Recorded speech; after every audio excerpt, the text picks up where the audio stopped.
So it was Ron Ziegler who called them a bunch of bumbling burglars, or He said it was a third-rate burglary or something to that effect. Mm-hmm. And as the show wrapped up, it shows Woody just saying like he's being pressured by his kids to like not be the fall guy, and Gordon is happy to be the fall guy. And in one part, I don't know if it's fiction or not, they salute him and cheer him in prison, the other prisoners, and he starts singing in German and doing the Hitler salute. Oh, but one of the guys he helped was Jewish, and the Jewish guy's conflicted. He doesn't know if he should clap for him or not because he's doing the Nazi shit. So that's hilarious. I did not know that G. Gordon Liddy, had an affinity for Nazism. I don't know if that's true or not, but that's the way the show did it. And it wraps up. It was saying that, they never spoke again. And that G. Gordon Liddy talks about how he was pardoned by Jimmy Carter and went on to star in an episode of Miami Vice, which I didn't know. Mrs. Carter passed away today. Dakota. No, she didn't. She didn't. You sent me that message, and we double checked it. It was announced that she has dementia and will go any day. Oh, I received a newspaper article that said she died at 95. Whoever that was made a mistake, a huge mistake. Yeah, apparently. Hey, Mayhem. Hey, Heart Foundation. Hey, Chuz. It says at the top they're going to be bears having sex. Yeah, bears having sex. That's what this show is all about. All right, let's roll this open and officially start the show. What do you say, Dan? Let's go. All right.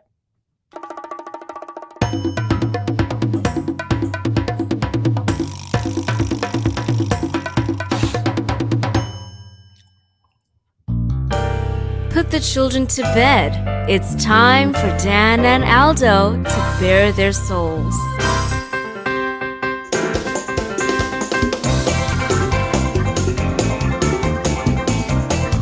I love the Chicago Bears more than I do masturbating, and that is a lot.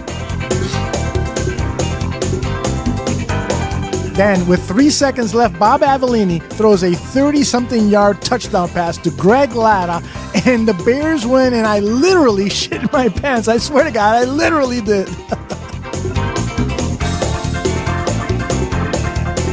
Eric Kramer, for me, I love the guy. He's a tragic figure. I mean, he embodies all that is. If they don't run the ball here, I'm going to vomit. I swear to God.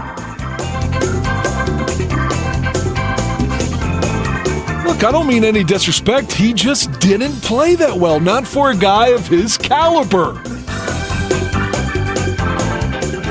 They won, but I'm going to be miserable all week because they stunk.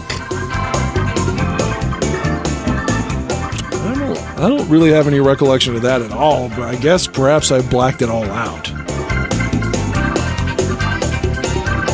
So, Dan, tape is the ultimate tool for scouts and for coaches to evaluate players, to detect plays and so forth. And they spend hours looking at tape, right? Why do they so often get shit wrong?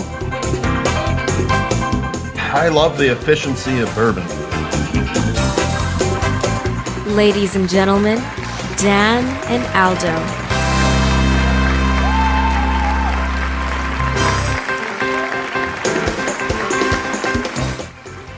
Dan Aguirre! How are you, my friend? A little bit tired.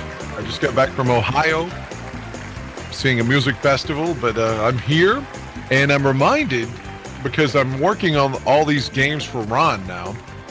You know who was silky smooth on Comcast Sports Chicago, and I had just forgotten all about him, was William Jackson. He was the guy that would be in the locker room interviewing the players after the game. Yeah. Yeah, they'd cut to him because I've got all this old. I'm doing the 06 season right now. I'm making like 80 games for Ron, but I started with the 06 season, so after the games, there's all this fresh footage, like Rex's pressers, Lovey's pressers, and William Jackson in the locker room. It's kind of good to see this shit again. I sort of forgot about all the turmoil with Tank Johnson and Tommy getting hurt late in the year. That's about where I'm at in his season, recording them right now.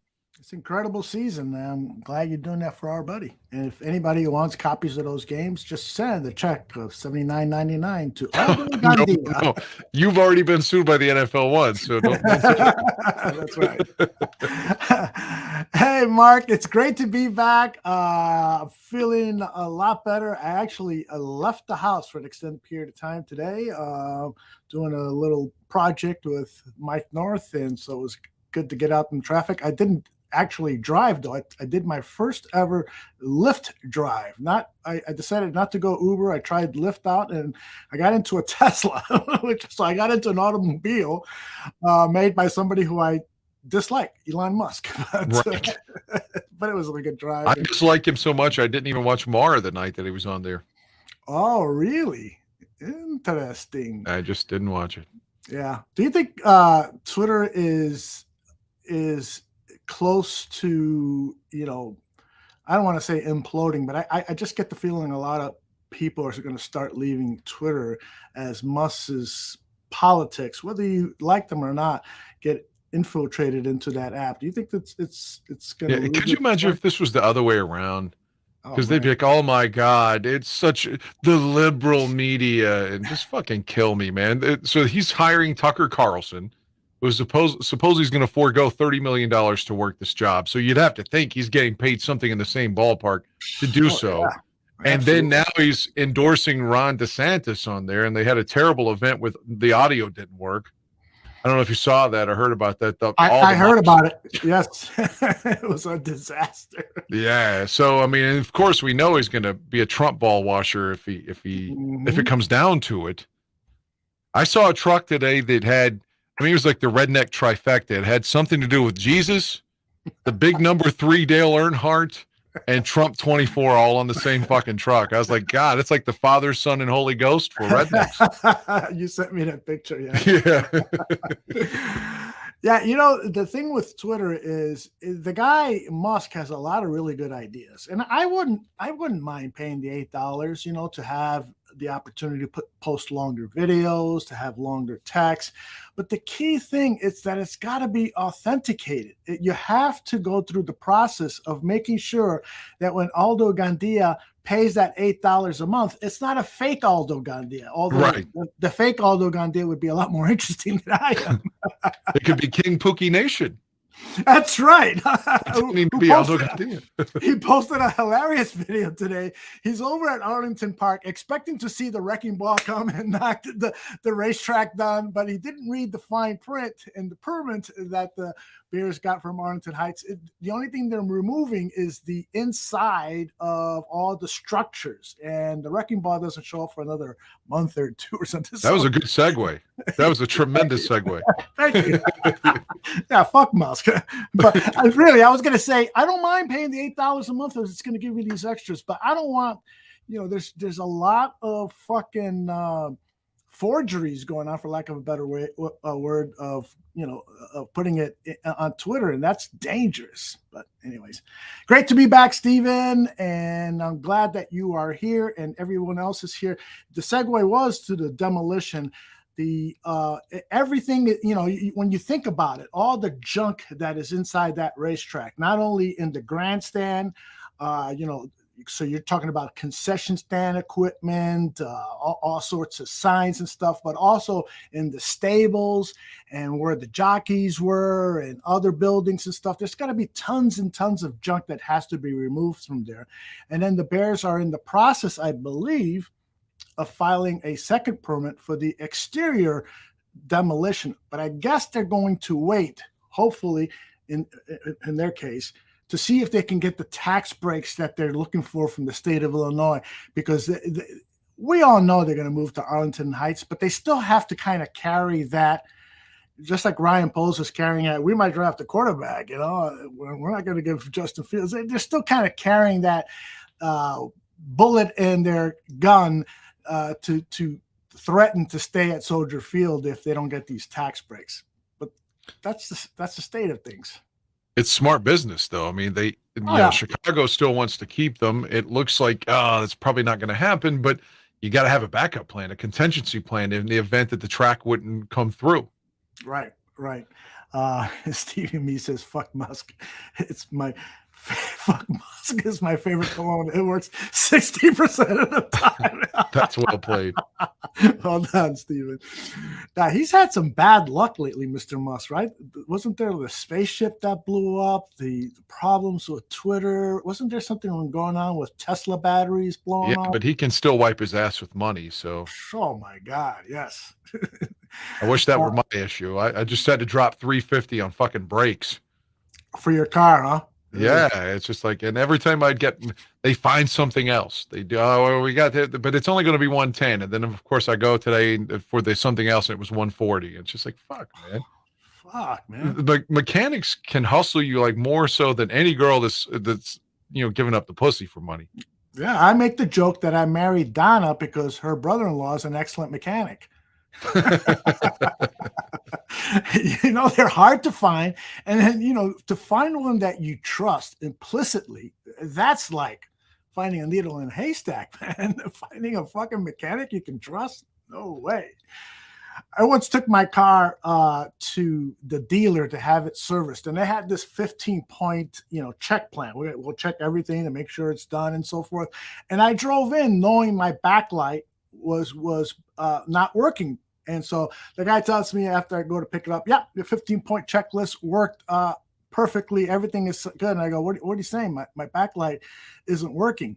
And then he looked at me like he wanted to kick my ass. And he started to say, well, why didn't you? Oh, yeah. Well, we must have missed that. Apologize, Mr. Gandhi. How about if we put it in there for free for you? It's like, yeah, he was ready. They didn't even do anything. They just signed Exactly. Oh, so my God. $49 or whatever the fuck it was to check to see if everything is working well. They were just ripping people off of that. They weren't fucking doing the work. So could you imagine if your doctor did that to you when you went in a few weeks ago? They're like, we've already contacted your insurance, but we know you're okay. Don't worry about anything. That's right. No stroke. No sign of a stroke. No. I love it. Go home and watch porn, man. Mark used to work at Tesla because they only paid him $20 an hour. What the fuck were you doing, Mark? There's no way. People who make $20 an hour, those should be like entry-level jobs. That should be minimum wage. Don't you think, Dan? Well, I'll be honest with you. I make $23 an hour, and where I live, that's good. So, well, that is right. For me to say that is unfair because of small businesses, because of different areas of the United States where a dollar will stretch you a lot further. You should make the equivalent of $20 an hour or $15 an hour in some parts of the country in order to get by, right? Well, that's true. But if you think about this, I don't know the price of real estate where you live, but my house is 2,800 square feet, and where I live, my house is valued at like 145, 150 grand. How much would that be in Arlington Heights? A house is 2,800 square feet. Yeah, about the same value as my house. Yeah, so you're talking 600,000. Exactly. So my mortgage here is under 1,000, but over there it would be probably like $3,000, right, a month or something. So the cost of living is offset. And like if I do overtime here, I get like 32 an hour, and again, that's really good here. But all things equal, like I'm not opposed to when you hear things like Starbucks or McDonald's giving their employees 15 an hour. Of course not. I think that's great, but because the deterrent to that from Republicans is always, well, it's going to bring the price of food and gas and shit up. Well, the price of food and gas is already up.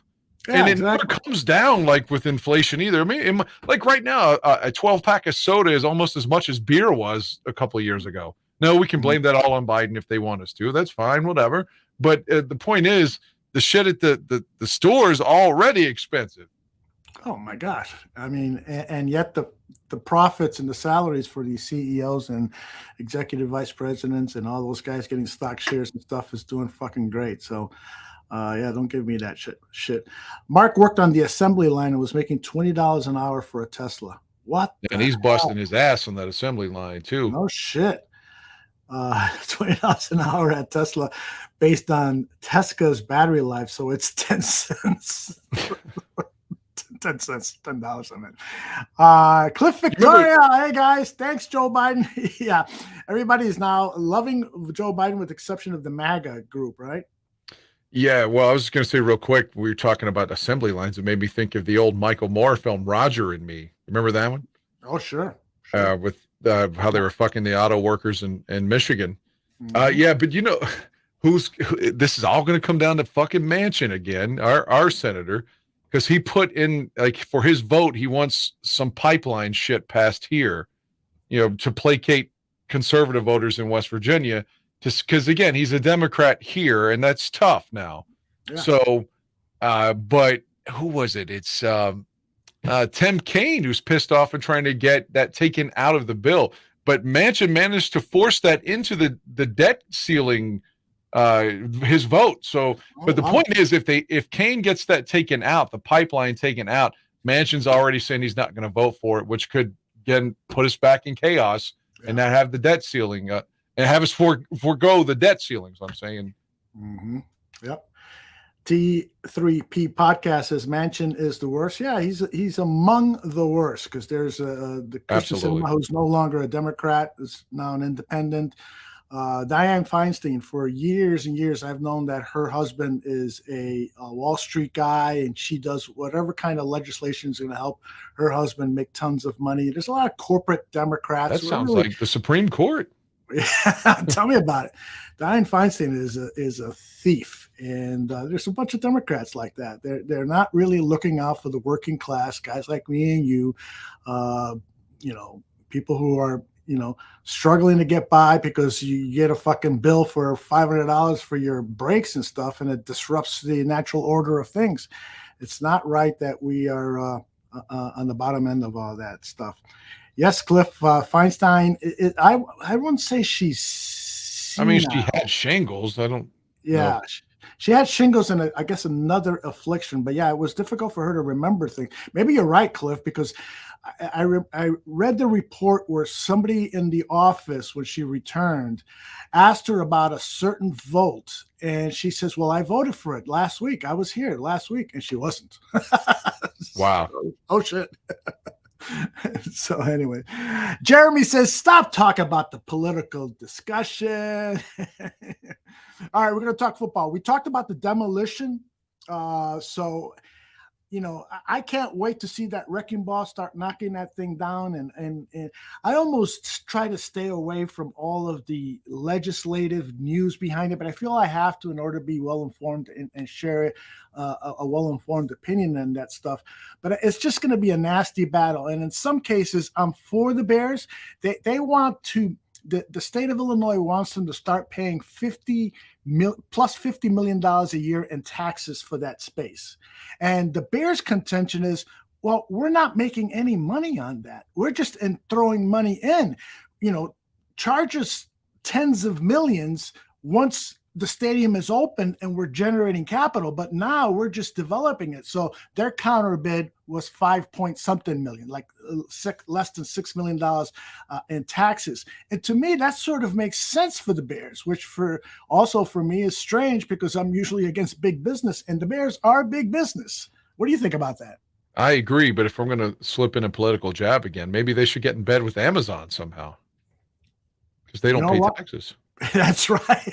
They should have hired Jeff Bezos to do these negotiations. Laz wants term limits. Sometimes I'm getting back to politics, right? This is a ping pong match, politics and demolition. Sometimes I want term limits, but sometimes I don't, because the thing about, we do have term limits. It's the American public. It's the voter. You can vote the person out. We're not in the Supreme Court. That is different, and we should definitely have term limits or 10 years in the Supreme Court and you're out. And I also think it should go more than 9 because it's such a diverse population now that you need a more diverse court setting. I'm sure Cliff is saying, "Whoa, Aldo, pump the brakes there." Arlington demolition begins. Aldo Gandia's Bear Stadium parking now taking advanced booking. I love it. All right, back to football. How is that going to impact you, though? I mean, we're being political, but it's also the story. Mm-hmm. If they're going to start on this, does it impact the Arlington Heights resident immediately or no? No, from the reading that I've done, our taxes are not going to be impacted in any way immediately, but in a year or two, we could start to see some changes. And right now, I'm almost embarrassed to tell you how much we pay in property taxes a year. It's way too much, and it's only going to get more. It's only going to be more. Exactly. But the property value should jump if it goes the same way it did in Las Vegas and in Los Angeles when they built those new stadiums out there. So we'll see. But well, I hope you all, because you made some reference a couple years ago, I think saying something, you may end up being a snowbird or something as when you retire. But if we're going to be political again, did you see that they said in Florida, like, minorities, be careful down there because everyone's fucking armed now starting in June with that. And it's not safe. I think it was the Southern Poverty, they monitor all the hate groups. Right. They were saying Florida is not safe for black people at all. That's sad. And it's fucking terrifying. Yeah. I know Cliff is a big what's his name? The governor of Florida who's running for president. DeSantis. Cliff is a big DeSantis fan. I think you are. I mean, Cliff is always praising DeSantis. So I hope I'm not talking. Even with the photo with him in drag. Is that real? I believe it is. He's wearing high heels and shit. I don't know he's short, but I don't know if that's the way they remedy it on the right. He's a fascinating guy. I mean, I would hate to see him as president because I do think that he has a dictator's mentality, an authoritarian's mentality. I mean, he said today, I want to kill leftism. I was like, that's not an American thing. Liberals have ideas on how to improve the country. That's what America is about. You listen to all sorts of ideas. You don't fucking kill them. It's like Urlacher's a big DeSantis guy. I know. Yeah, I mean, why does the guy take on fucking Disney all the time? Like, Disney is like constantly, it's just, money's going to come and keep coming through Disney. Why would you want to antagonize Disney? Because they had the temerity to question his "don't say gay" law, which is the euphemism for that law. Because there's a lot of gay people who work at Disney, and so Disney employees were telling management, you need to do something about that. So they felt pressured. They went public saying that they thought it was wrong. And then DeSantis got pissed off and has been going after them, threatening to build a prison right next to Disney. I know, and Republicans are supposed to be about big business and fiscal responsibility. So you would think that he would be like, all right, I will not die on this sword because Disney is going to bring so much revenue into the state. Exactly. It appears to me that he has like Trump, a touchy ego. If you dare question him, and he's a fighter. Chris Christie was the same way. Remember those press conferences? Chris Christie yelling at a teacher. It's like, shut up! You don't know what you're talking about. It's like, and he's running again. He's got an exploratory committee to run again. Oh, he's fun to listen to. I'll give him that. Oh yeah, and I think DeSantis is fun to listen to, but I don't want him governing. He should work over at Fox or Newsmax, some of those places. Or Tucker's Twitter show. Cliff is saying that we're slanting the story. Chicago media must do the same. We may be, Cliff. I haven't. The news that I've read about DeSantis isn't from the local media here, so let's not blame them. But it's stuff that I've seen from a different national news agency. You know who I've gotten some of my anti-DeSantis stuff from? Donald Trump. That's right. Yeah, so I guess he's on the left there. Cliff, you can't question that. I mean, Trump has ads running that DeSantis wants to cut completely out Social Security and Medicare and Medicaid and all these programs and so forth, which I think secretly Trump wants to do too. But Trump has the ads claiming that DeSantis wants to do that. What does he call it? What's his nickname? The Sanctimonious? Yeah, something like that. Yeah, there it is. Dan, up on the screen, the Southern Poverty Law Center says DeSantis is a fascist. the takeover is underway and misunderstood. We're in what's called the legal phase of fascism. Scary shit, man, is going on in this country. Scary shit. Let's see what Cliff says. Although I think the propaganda is already out to prevent DeSantis from becoming president. I mean, Donald Trump, though. I mean, you say potato, I say potato. You say propaganda, I say facts. But who knows? We'll leave that for the audience is getting into this political talk show. No, I'm facetious. I am no fan of Trump, and I will never be a fan of Trump. Whether that makes everyone hate me here, I hope that's not the case. But if it is, I won't lie about it at all. Yes. Yeah, I'm wondering, besides Cliff, I wonder if James or anyone else is a conservative, and I wonder what they think about the more traditional conservatives like Mitt Romney. Like there was this Representative Chip Roy. He was part of the Freedom Caucus, and he was denouncing the deal that Biden and McCarthy have hammered out. And then he says, he was going on a litany. This is why the Democrats love it. This is why Mitt Romney loves it. And it's like the other Freedom Caucus guys behind him started laughing.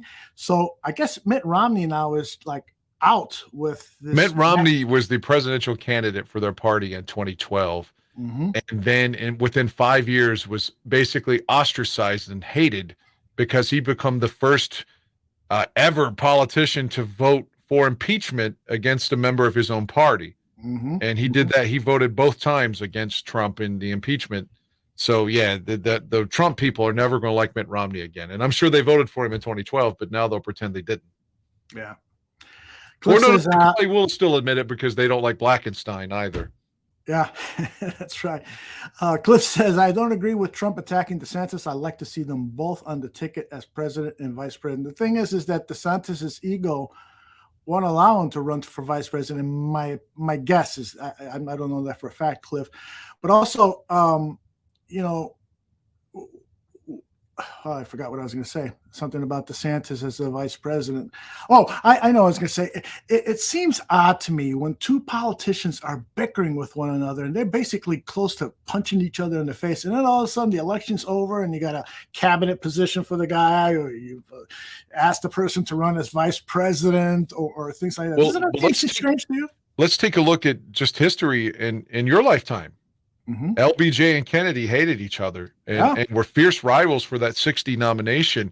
And it would result in LBJ losing his position as Senate Majority Leader and may have played a role in Dallas, but that's another thing. We don't need to go there. And then how about George Bush? Voodoo economics to you, Ronald Reagan, but I'll also be your VP for 8 years. How about Hillary Clinton is the first person that came out and made that Barack Hussein Obama. And look at him wearing Muslim gear. And then she's the Secretary of State for Barack initially. So it's definitely not unprecedented that you would have like a rivalry that becomes your partner. Mm-hmm. Harris called Biden a racist. Who called? Oh, yeah, that's right. Called Joe Biden a racist during the primary, 4 or 5 years ago. Yeah. See, that's just so stupid. I don't get that at all. Debate the ideas, debate the topics, stop going after people. And Trump has popularized it, with how he went after Bush, low energy Bush and Sleepy Joe and Mark Rubio. I forgot what he said about Mark Rubio, but it was pretty funny. They're all funny. The guy is entertaining. Was Ted Cruz allegedly was the shooter? He was involved in the Kennedy assassination. Trying to say Ted Cruz's dad was involved. Yeah, that's right. He did. And Ted Cruz's wife was ugly. Jesus. And now Ted Cruz is on the phone. It's getting votes. Kissing his ass. I don't see that. Somebody says something bad about my wife. That motherfucker is gonna get his ass kicked, or at least ain't gonna get a call from me. Hey, Dylan Prescott, what's happening? John Tooch will be joining us as soon as he tells us he's ready. I'm only going to go about another, 30, 45 minutes. So I want to talk some football with Dan Aguirre before I get in here. Is Aaron going to join us?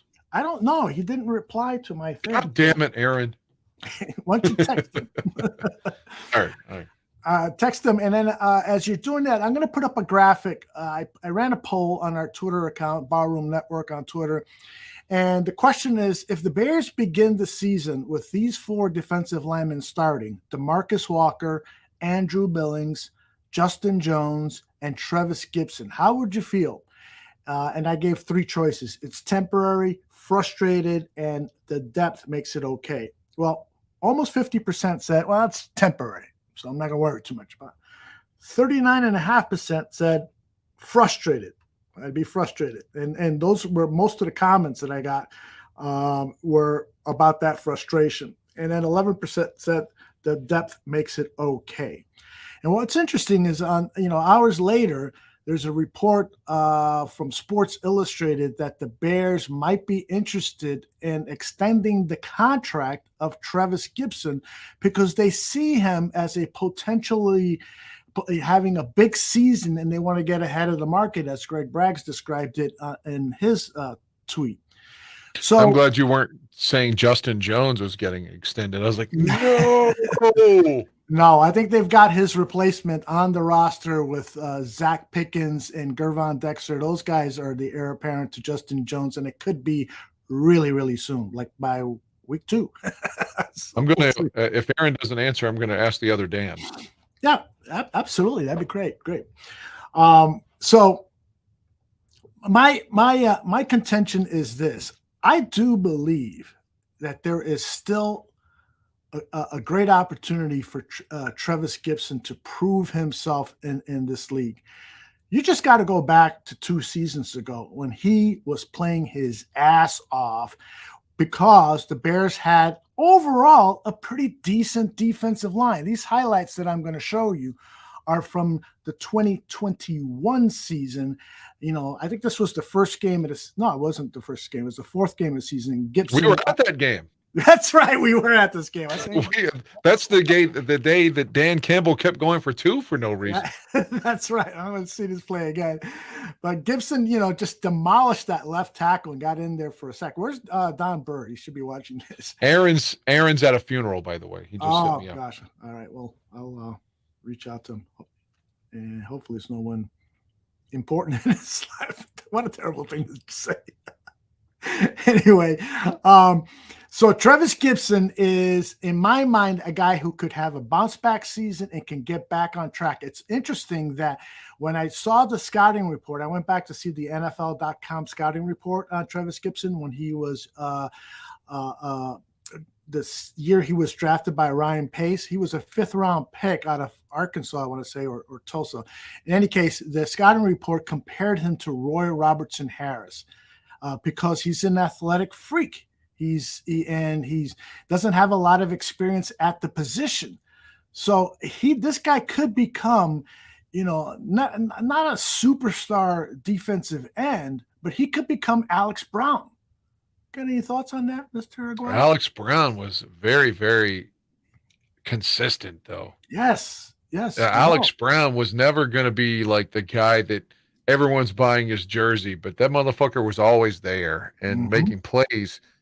And maybe the more apt comparison is to Robert Quinn, because Robert Quinn throughout his career has had these yo-yo seasons where he's great, he's okay, he's great, he sucks, yeah, he's done, but no, he's great, he's back.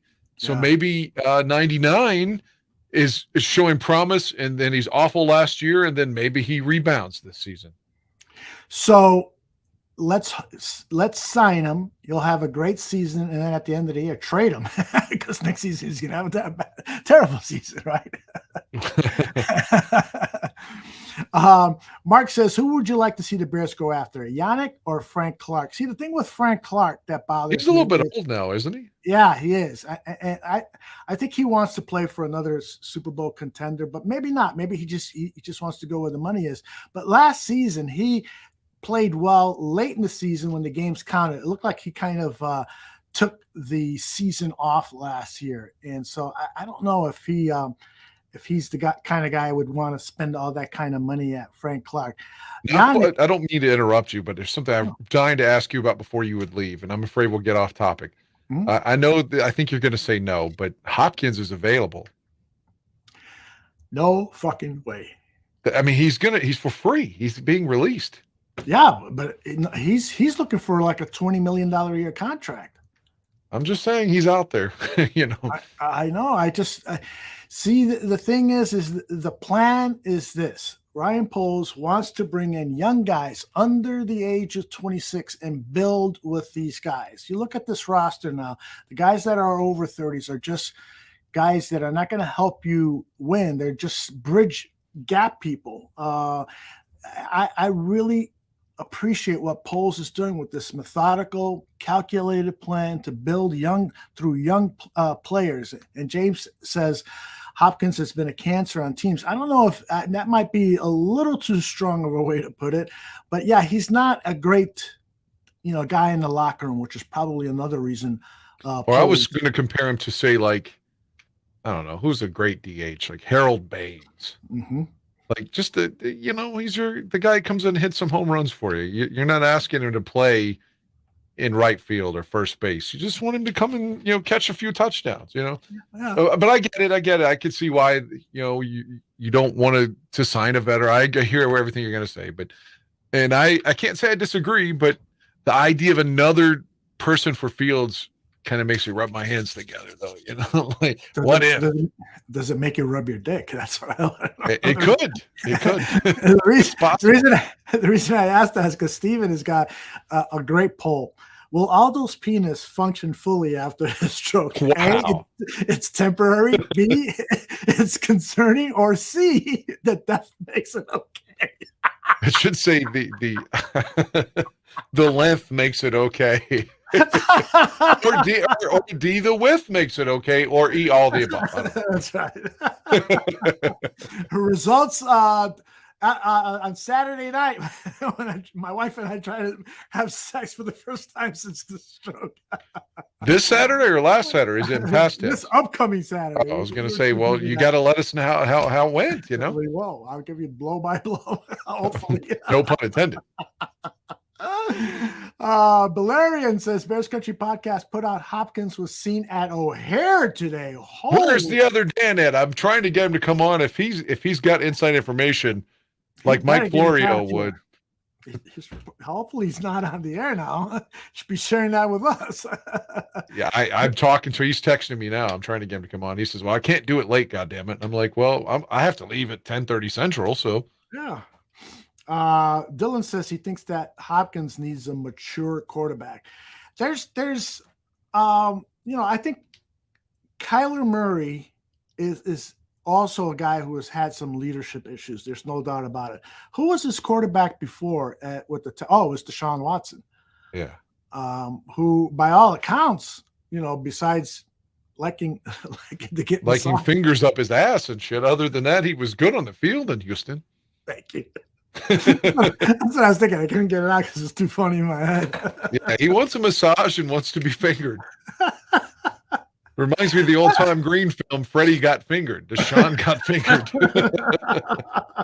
Would it bother you if news came out that Justin Fields, likes to get massages and prostate exams in the middle of massage? Would that bother you? Just as long as Justin's doing it in a manner that's respectful to the women and not going to get a suspension, then I'm okay with it. Exactly. As long as the woman consensually agrees to stick her middle finger. Not being violated or something. That's right. Just don't get fisted, Justin. Okay. You ever see a video of somebody getting fisted? Somebody, a woman. I don't think you're watching videos of men getting fisted, although maybe I'm wrong. I don't know. I'm not turned on by watching, like I said, what I perceive to be women in pain. Yeah. So if a woman's getting fisted, I'm like, God damn. Like I've used 2 fingers on the G-spot before, and they're like, ooh, like imagine putting your whole fucking hand in there. So no, I'm not. And that's a vagina that I couldn't do anything with anyway. You remember Bobby Bombs, right, from the Barfly Tailgate Show? Yeah, of course. I haven't talked to him in a while. He's probably on some secret mission. But anyway, I'm pretty sure it was him. And I apologize, Bobby, it wasn't you. But oh, my God. You're telling me Bobby likes to be sodomized or something? 3 or 4 years ago, he sent me a video clip about 5-6 seconds in length where a guy put his whole head into a woman's vagina. And I sent you that. I sent you that. It is terrible. Yeah, the guy's head, it looked like it gave birth to it. The head was like, it looked like it had afterbirth and shit on it. The guy was bald. Oh my God. It's like why would I think Maggie. it's Bobby? It was me. Sorry, Bobby. Okay, let me send Dan a link, and so he can. All right, excellent. Yeah, that was me, not Bobby. That was awful. You know, real quick, I watched on HBO Max. I know we're not talking TV per se right now, We're talking but everything. the Jared from Subway guy. Yeah. The thing. I mean, I knew that he's a pedophile, whatever. But I didn't. Do you know how they got onto him? What cost Jared? What got him investigated? It's unbelievable. No, I don't recall. He had a business partner. According to this documentary, he had a business partner, and the woman was finer than a motherfucker. I'm talking like if you're going to objectify her, whoa, scale of 1 to 10, she's a 10. Wow. She's fucking incredible.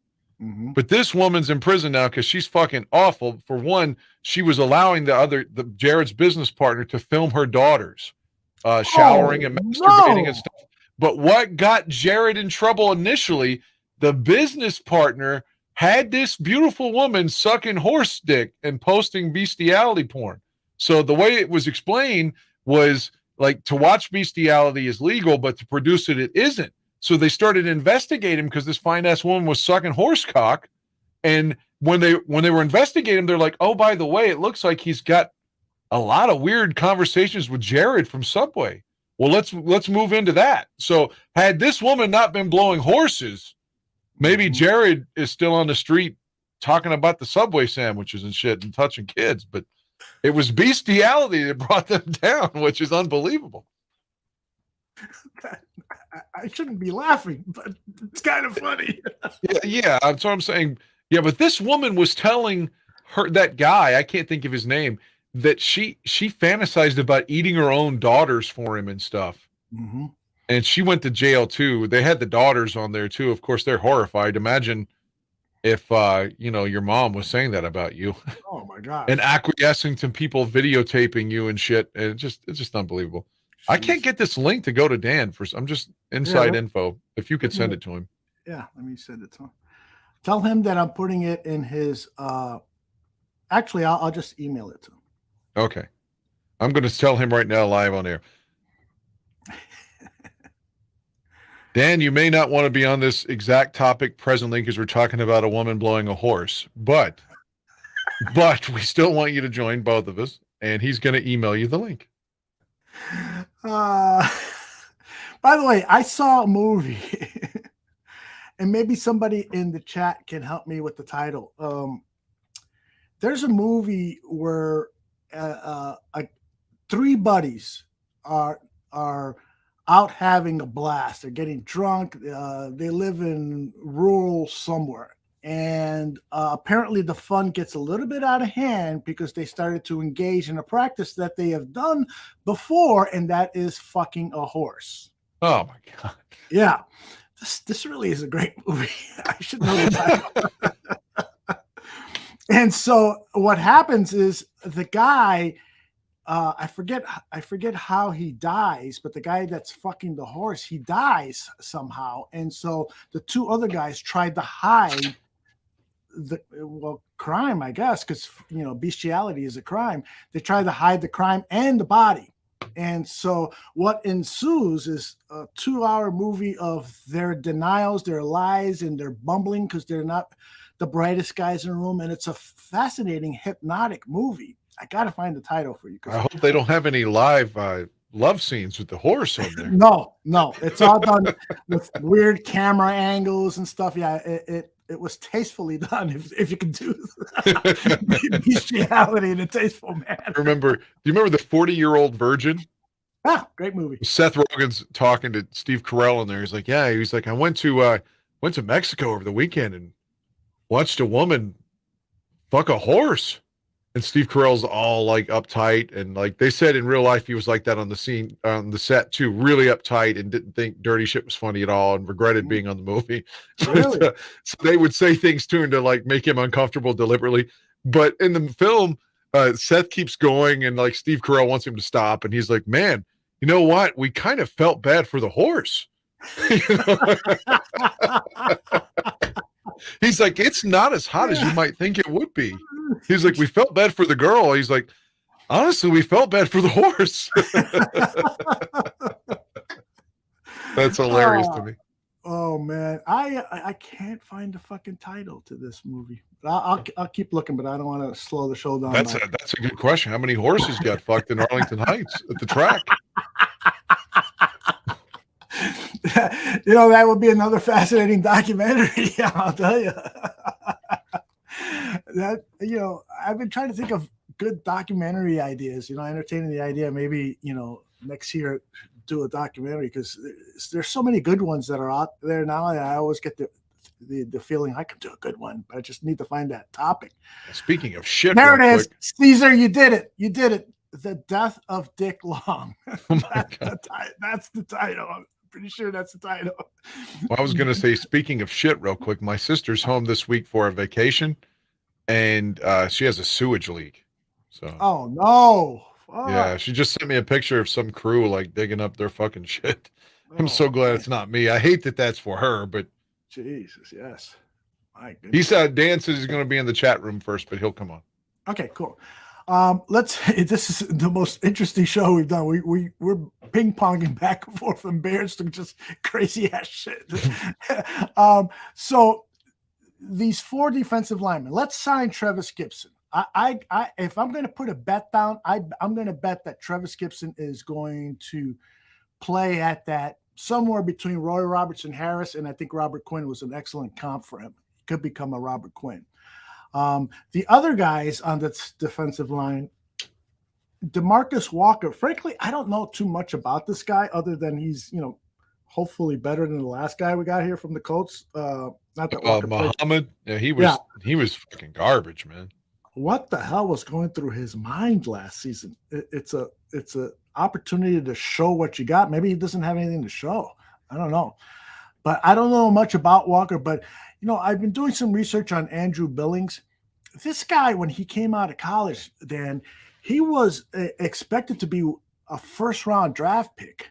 And there's never been really learned why he fell all the way to the 4th round. Was it perhaps because he had a knee injury that nobody disclosed?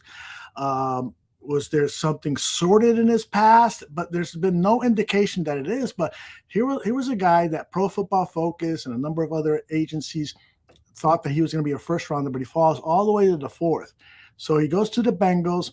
He has an injury in preseason there that delayed his start into the NFL, but played fairly well once he got into the lineup. And then in his 3rd year, he suffered an injury, and no, he didn't suffer an injury. He sat out for COVID, and apparently the Bengals were like, wow, you're really fucking us. You're leaving us really thin at defensive tackle. So they ended up dropping him the next season, and then the Browns picked him up, and he then had an injury, only played like 6 or 7 games. And then last year he went to the Raiders on a 1-year prove-it deal. And while he didn't get any sacks last season, he did play well. And Greg Gabriel sent me a graphic. When this kid was in high school, Andrew Billings, he was like a record holder for weightlifting. This kid is so effing strong, and he's got quickness. So Andrew Billings could be a major surprise. And I remember Jordan Silvera. I know you love Jordan, Dan Aguirre. Jordan Silvera, because Billings was a guest on the Barfly Tailgate show. He's related to Ryan. So I was going to say, why don't we ask for inside information from Ryan? Yeah, well, and Ryan says he doesn't, know him really, really well because they're distant cousins, but they are cousins. But in any case, Jordan said, have you ever thought about playing the 3 tech? And I should have pulled that clip. And Billings said, man, I would love to play the 3 tech. That position is really what I can do best, but I've never gotten the opportunity. And there, all you got to do is really blow up the guard in front of you or near you, in front of you. And you blow him up and you can create plays for yourself and for those people around you. I would love to get an opportunity. Who knows? Maybe he could be a secret 3 tech that the Bears, Matt Eberflus, will unleash on this on their opponents. I think they're going to have a rotation of 3 tech guys, but it would be really cool. And then who else is on this line? Justin Jones is the guy that I just have no confidence in. I think he was just brutal last year. I know people were telling me that that's not true. When I saw him play, I was like, this is the worst. People were saying that Robert Quinn was the worst signing in the history of the franchise a couple of years ago when he was struggling that first year. Right. Justin Jones, it looked to me is like I was saying that about him last year. I was like, how the fuck did we sign this bum? I think that he plays that position where he actually played like all 4 positions on the defensive line, but he did a lot of good things that weren't seen or weren't in the stat sheet. But I agree, he's not a starter. He's a rotation guy, and he's a clubhouse leader. You don't want him starting. Hopefully one of those 2 rookies that they picked up will be starting above him. Mark says that DeMarcus Walker had like 10 sacks last year. I just looked it up, Mark. It was 7 sacks in 2022 with the Titans, and then in 2021 with the Texans he had just 2. So hopefully we'll get the 7-sack guy. He's 28 years old. Hopefully he comes in here and really helps this line. And of course, we might still see a signing of, who knows, Frank Clark, Yannick Ndukwe. What do you think about Leonard Floyd coming to the Bears? I thought he acquitted himself well in winning a Super Bowl ring with the Rams. Mm-hmm. And maybe he has unfinished business here to prove that he wasn't a bust and bring him back to, he's still young. What is he, 30? Gosh. Yeah, he's 30. It's not like he's 34 or something. He should have a couple good years left in him. Mm-hmm. I like the idea. I always thought that this guy had pass rushing potential. He's not going to be your number 1 sack leader on a team. I doubt that he's going to be that. He's more of that complimentary guy, and right now we don't have that number 1 guy. So he might look at this as an opportunity to be the number 1 guy and take a team friendly deal. Not that the Bears have to give him a team friendly deal because they've got plenty of money. But you don't want to sign him for a 3, 4, 5 year, $50 million contract. You don't want to do that. I don't guess anybody wants to. That's why he's still available. Exactly. I would give him $12 million for a 1-season prove it deal. Come on in, show maybe a 2-year deal. I wouldn't be opposed to that. Okay. If he wants some kind of security beyond a 1-year contract, if he wanted 2 years, $15 million, 2 years, $14 million, would you play ball at that? Yeah, I would, definitely. Yeah. Cliff has a question. How much better would the edge guys be with the improved defensive tackle linebacker situation? I really, really believe that Tremaine Edmonds. Dan, what do you think was the best season in Brian Urlacher's career with the Bears? 2005. What kind of numbers? He had like 5 sacks, a couple interceptions, those kind of numbers. I'll have to look it up, but he was the defensive player of the year, and it was following that article in 2004 when they said he was the most overrated player, and he and Lovey put Urlacher's dick in everyone's mouth after that shit. Yeah. But yeah, 2005, 2006, and maybe even 2000, 2001 when he was really young, he was so good too. But 2005, I think in my head is his best season, but I can look it up for you if you want me to. Yeah, if you don't mind, and I'll talk a little bit about what Cliff asked here. I think that the improved defensive tackle play, Cliff, is going to help Edmonds more than anyone else on this team. Only because I think Walker and Gibson are going to play better because there will be that inside pass rush. So it definitely will benefit them. But I think Tremaine Edmonds is the guy that's going to have an outstanding season. I remember Greg Blosh saying about Urlacher, we'd love to get him into that 100 tackle, 5 interceptions, 5 forced fumbles, 5 sacks type of statistical category. I don't think Urlacher ever accomplished that, but I think Edmonds could do it this year or maybe even next year in his tenure. As a rookie. How many? 8 as a rookie. I didn't remember that. He had 6 in 01, but yeah, during Blosh's run, he had him playing a different style than Lovey, whereas Lovey had him retreating into the cover 2. In 05, Urlacher had 6 sacks. Mm-hmm. He had no sacks in 2000, but he had more, or 2006, the Super Bowl year, but he had more tackles in 06. And he had 3 picks in 06 as well. Jeez. See, I think Edmonds could match those numbers easily. If we're just talking tackles, Brian had 122 in 05, 142 in 06. But again, 05, he had 6 sacks as well. No sacks in 06. But he had the 3 picks in 06. That is a great. Those 2 years, he was a fucking. He was great. Those 2 years, there's no way around it. Great.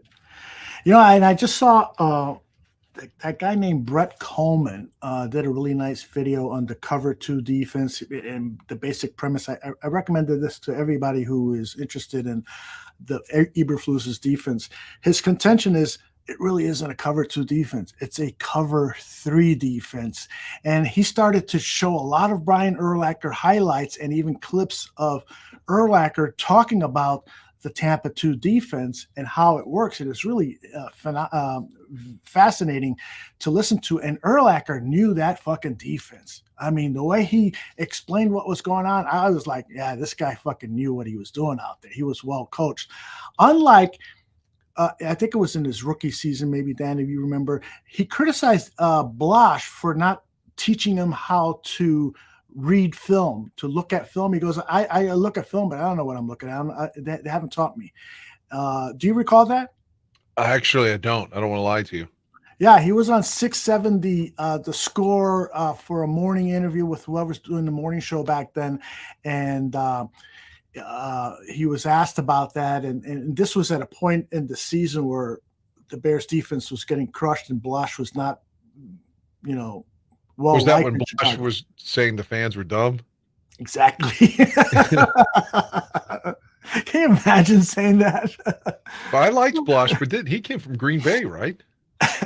I don't know. I think you're right.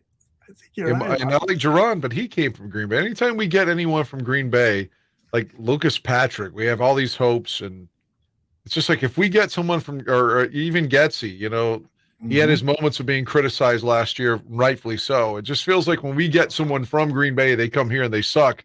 They go up there from us, and they're great. Mm-hmm. Very true. Hey, guess who I got here in the house? It is none other than Johnny. Mr. Tooch. Unmuted, too. Yeah, hello. How are you, man? How's the mic? Sounding okay? Sounds good. Coming in hot? Coming in hot. It's my favorite way to come.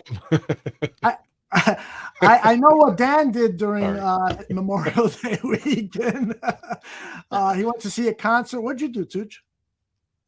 Well, we went hiking up in the canyons here in the Ledges State Park. It's really nice. There's a high trestle trail with like a really cool bridge with like spirals, and then the girls like to swim in the creek there, and the creek like goes across there's like a road that drives like zigzags around through the park or loops around all this, and the creek crosses the road like 3 or 4 times, and the cars come by and they spray the kids with water. Oh, wow, cool. And the kids love it. They're like spray, and it was 85 degrees, so it was really nice. And then I got in a lot of steps hiking around the canyon.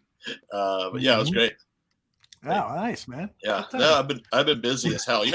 Although you and I kind of work in similar businesses, whether it's like advertising, marketing, whatever, design, very deadline-driven business. And every holiday, whether it's Memorial Day or 4th of July, the bosses come around. They say, "Hey, if all your work's done, you can go home at 2." Well, I never can fucking go home at 2 because I've always got fucking way too much shit to do. Like, we had a Tina Turner magazine that took up most of last week. A couple Tina Turner magazines that had to be on the newsstand by Saturday. And I had a fantasy football magazine drop and Wood magazine drop and Pure Michigan all at the same time. So 2 o'clock comes down around, I got 4 more hours of work to do. It's Friday at 6 o'clock and I'm one of 2 or 3 people that's still at work. But, that's wild. Man. It is what it is. That's the lifestyle you've chosen. That's what people would tell me when I'm working at 2 a.m. in the morning. That's what you chose, man. Dan Aguirre, you sent me a picture. Who is this guy? Oh, this is the guy from the concert? That is Chino Moreno from the Deftones. Yeah. Nice. You were mentioning I was at a concert, so I was showing you how cool that photo turned out. Yeah. You took this picture? Yeah, no, I didn't take it personally, but I snagged it off online. Oh, let me put it up. So this is the venue that you were at, though, huh? Yes, yeah. Wow. I was in Columbus, Ohio. Looks like a fucking great time, man. Yeah, I love Deftones, and then when they were finished, Foo Fighters played. So it was pretty. It was only their 3rd show back after Taylor's death, too. So it was a pretty cool moment. Nice, man. Did you find any women there that you could bring to Chicago? I was with my friend Jeremy, so we were just there admiring all the females. Ah, okay. Well, so much for Dan's love life, sex life story. But we got something just as good. State of affairs. All right. Let's do it. Roll it. Yeah, I'll roll it for you. What the hell is it?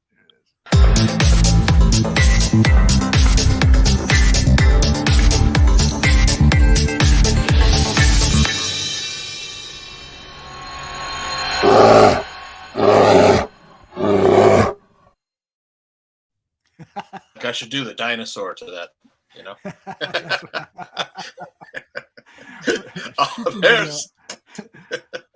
Bears State of Affairs off-season week 20. Week 20, wow. What's happening, Barflies? Well, the Bears are in the middle of OTAs. The schedule has been released. And demolition is going on at Arlington Park, leading to speculation that the Bears are indeed looking to move out of Soldier Field and into a new home in the northwest suburbs of Chicago, namely the backyard of our very own beloved barkeeper. According to Arlington Heights Mayor Tom Hayes, the ball is rolling, but Bears Stadium plans are far from set. As demolition work begins on portions of the site of the former Arlington International Racecourse in suburban Arlington Heights, the village's mayor says that it's just one step in the process of a potential Chicago Bears stadium coming to the community. Man, I'm starting to think this Bears fan experience at Casino Complex is never going to get done. Indeed, this is only the first phase of tearing down Arlington International Racecourse. As well, there's still a lot of wrangling the Bears need to do, as the village of Arlington Heights would like guarantees in place that the stadium will not be funded by taxpayers and that the village would realize a net dollar benefit and not a loss. We all want that. Yep. As well, the Bears' lease with the Park District of Chicago runs through 2033, at which point I would be 65. I'll be the bartender's age. Yeah. However, the team could buy out of that lease in 2026 at a cost of $84 million. Will they pony up that much cash to leave Soldier Field? That remains to be seen. Getting back to OTAs, one of the biggest concerns this offseason, as we all know, was the Bears' offensive line. And though Ryan Poles addressed that with his first-round pick, number 10 overall, Darnell Wright, the big tackle from Tennessee, position battles along the offensive line should provide plenty of excitement and speculation all the way up until the last day of training camp. Center figures to be the main focal point of the battle. Lucas Patrick was brought here to be the center because he had experience in Luke Getsy's offense. His first season with the Bears was cut short by injury, though. In fact, he only played 10 downs at center last season. In comparison, he played 154 snaps at left guard and 105 snaps at right guard. And he was less than impressive in those. In fact, he really was never more than a backup with the Packers. Enter Cody Whitehair, A Dan Aguirre favorite, the longtime Bears veteran, he's been called upon to be the Bears center, likely due to everything I just said about Lucas Patrick. As well, Whitehair has the edge and experience. At 31 and the Bears' fourth most expensive player, Whitehair has been a guy who gets the job done, even though he can't snap. The Bears could cut Whitehair, but they'd be on the hook for over $8 million and end up saving only $5.7 million. With so much cap space this offseason, $5.7 million really doesn't seem like worth it losing a veteran like Whitehair over. Although Whitehair hasn't played center since the middle of 2020, Lucas Patrick has never been more than a fill-in type player at any line position, which is why I think Patrick will end up being the backup center and backup guard due to his versatility. Larry Borum is likely in the same spot as Patrick. He can fill in at both tackle and guard. That's 7 offensive linemen who are virtual locks for the roster if you count the 5 starters. Last year, the Bears rostered 9 offensive linemen, so that leaves really only 2 spots for everyone else to fight for, with most ending up on the practice squad. In other news, another player turning heads at OTAs is newly acquired wide receiver DJ Moore. Yeah, according to players and coaches, Moore's rare athleticism, overall speed, and crisp route running has everyone excited. It's looking like the Bears might really have a true number 1 wide receiver, something they've not had since Allen Robinson left. As well, it wouldn't be Bear State Affairs without one dick pic, Tooch's dick pic. Yeah, there we go. This dick. Call me when Justin Fields has more wins than abs. Yep. Yeah, this dude is from some Packers fan site podcast. Call me when Justin Fields has more wins than abs. Tell you what, Eli, we'll call you when Justin is running all over the Packers defense and Jordan Love is 4-12 as a starter. And that is Bears State of Affairs. Nicely done. Nicely done. You know what? Save that fucking Eli tweet because we're going to fucking shove it in his face. I would say that guy may have been on one of our shows in the past, but Eli Berkovitz or something like that. Yeah. I hope he has dreams of Fields fucking his wife.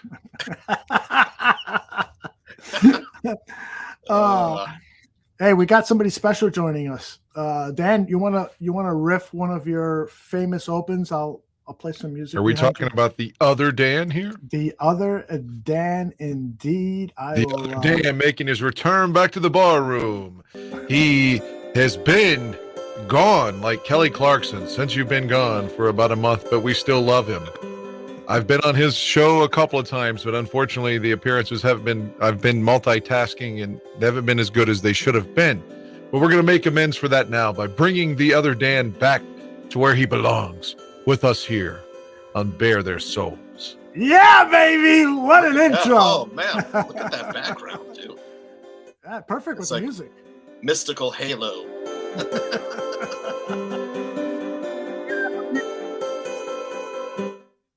I'm gonna tee up Dan right now.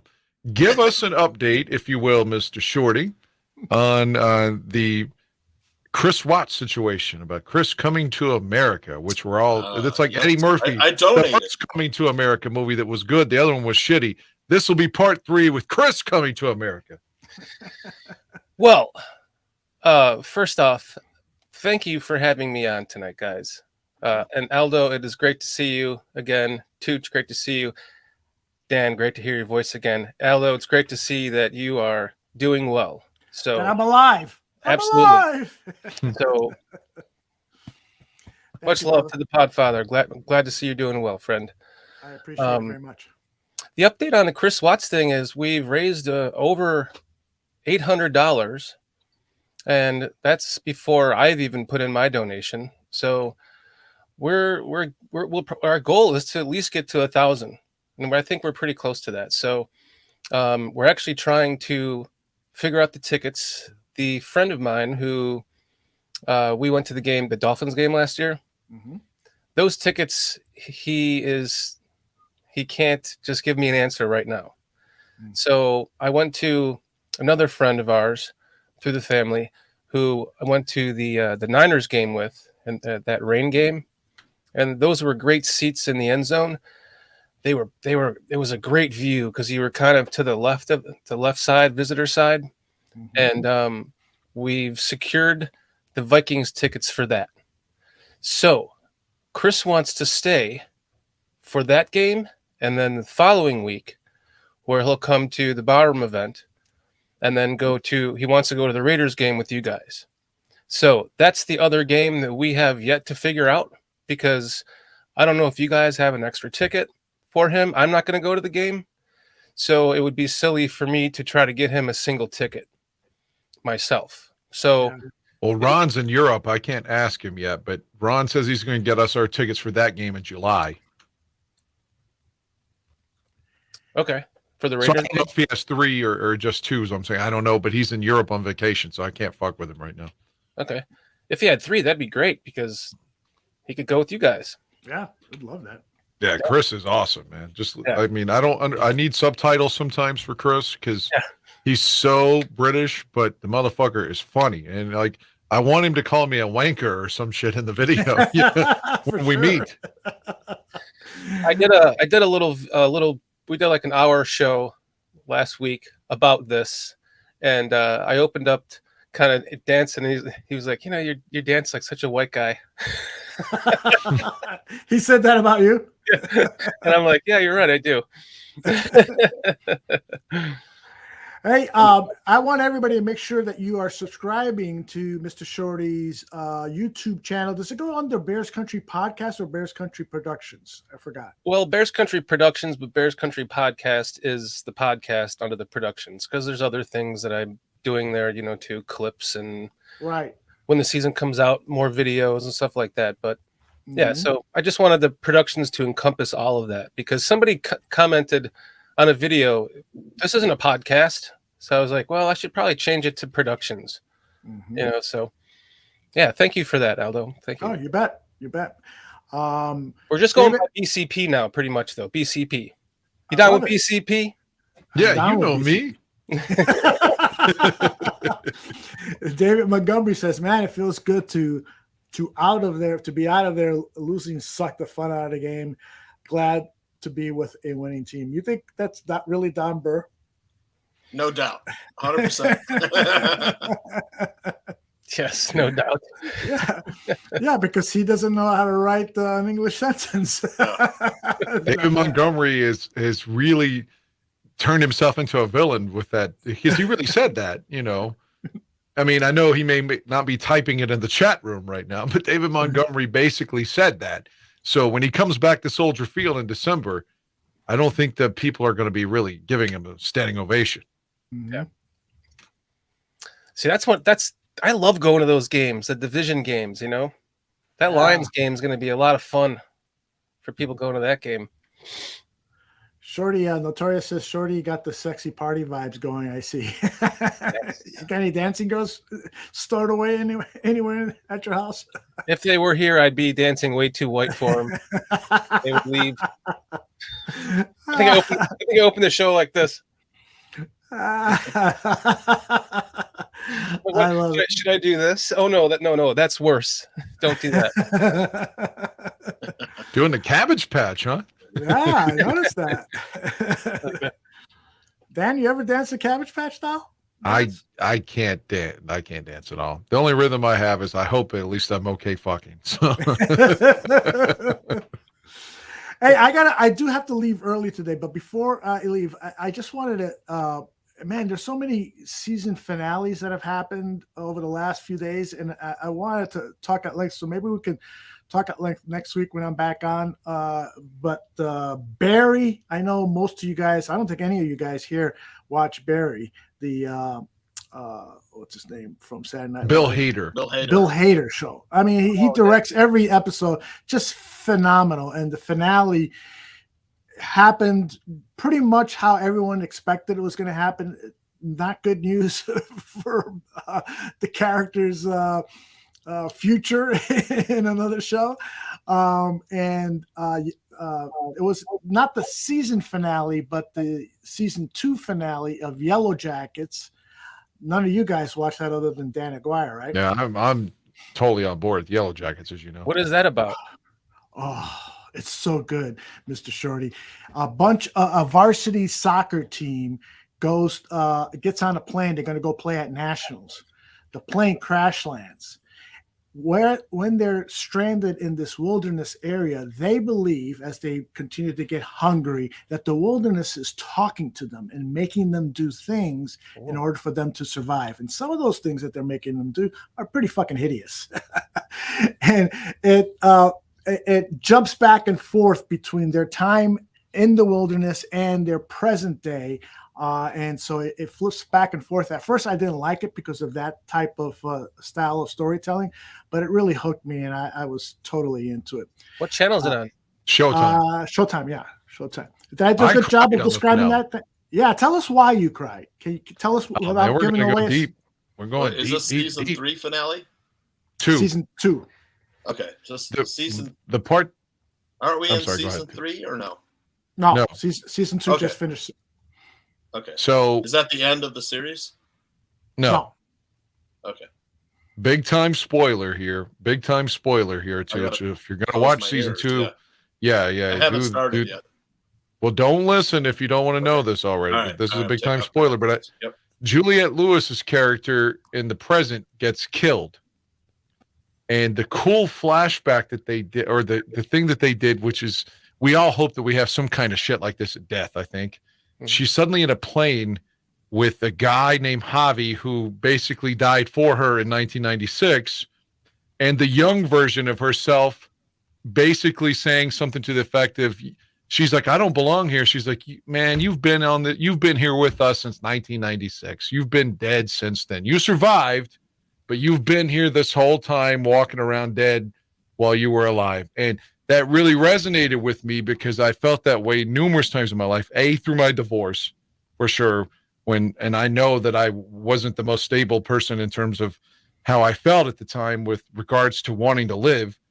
And then when my mom died, my dad died. So there've been times where I've said that to myself. Like sometimes I feel like I haven't even been alive. I've just been walking around dead, So when the character essentially said that, the old Natalie and the teenage Natalie say that to each other on that plane, it resonated with me so deeply that again, I was at work working with other women, and I was just hoping that they didn't notice, but I was weeping, man. So it kind of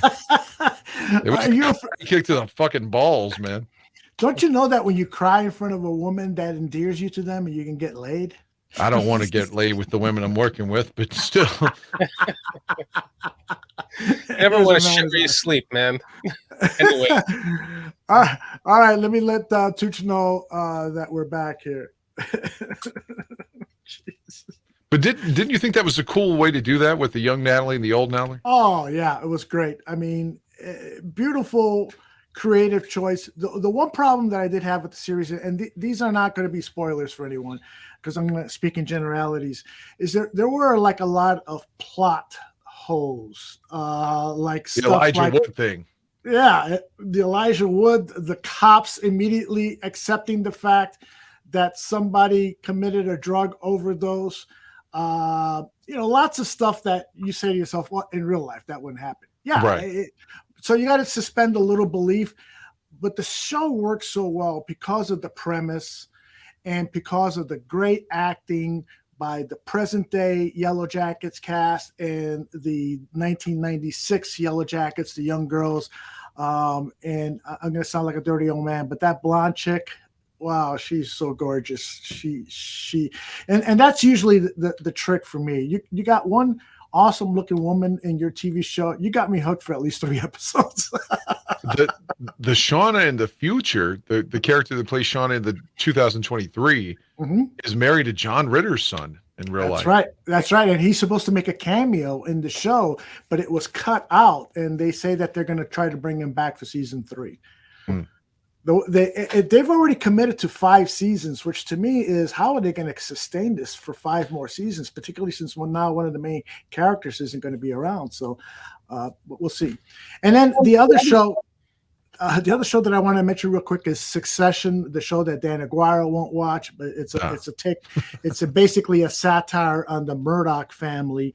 And that came to an end, and that was a satisfying ending it's one of those shows where you hate every character in the show. They're all fucking assholes, rich, spoiled assholes who don't give a fuck about anybody but themselves, and they all get what they deserve at the end. So that was a satisfying ending for me. Guys, I know you got plenty of football to talk. I know you're going to talk about the size of Mr. Shorty's penis and other interesting things. So I'm going to let you to it. Shorty, thanks for coming in. I'm going to see you on your show, BCP, I think in another week or so, right? No, it's this Thursday. Oh, it's this Thursday. Okay, thanks for reminding me. This Thursday at 10:30. You'll be on at 10:30. So we're doing guests in like 30-minute segments. Mhm. So we're going to have you as the final guest, and then the final hour will be everybody that wants from the show to come back, and we'll all just hang out, and it's called shoot the shit time. So you're welcome to stick around for that too. So we'll see you at 10:30 on Thursday. Should I bring any sex toys or anything like that? Your weather woman would be nice. Okay. And you'll get to talk to PJ and Foster's Australian for beer, man. Ben Davidson. Those two guys are fun. I can't I can't wait. VJ is saying Dan is giving us the whole detailed synopsis. Yeah. PJ and Foster are amazing on the show, man. They make the show. I've tuned in a couple times. They're all great. You got a great cast, a great show, great production values. It's outstanding. So I can't wait to be on. I'll see you this Thursday. Be careful what you say around PJ. He'll get you. Oh boy. He'll get you. All right, guys. I'll talk to you all later. Have a good night. So what's up, Tuccini? What's up, guys? Hello. I have not started. I have tell Dan Aguirre, I have not started the second season of Yellow Jackets. I got to be in the right headspace for that show because it's so intense and the characters are so fucked up, you know. So have you guys seen Silo? Yeah, I've been watching that one. I'm enjoying that one. That's like one I'm watching right now. Yeah, we're caught up on it. Yeah, really good show. Good mystery. So far, so good. Ever heard of that one, Dan? No, tell me about Silo. I don't know about it. So it's like a silo that's underground, but there's but it's massive. Yeah, it's like 300 floors deep. Yeah, you know, it's like, and you don't walk up from the down deep area up to the top. It's like a day's journey up all the stairs and stuff. There's like a spiral going down the center, a spiral staircase going down the center. It's all. You think they'd have built an elevator in there, Shorty? Well, they got to keep him healthy, right? Yeah. Walking up and down the stairs. Yeah. Yeah, the people take like backpacks on the journey up and down. But yeah, it's good, Danny. It's like a one-day journey to get down to the bottom. Supposedly something happened outside, like a cataclysmic disaster, you know. Yeah, but the theory of it is that it's just one video camera that's outside portraying the outside, and you can't go outdoors. And then if all you have to do is say I want to leave, and they'll let you go, and they give you like this. They put you in this suit with a mask and everything.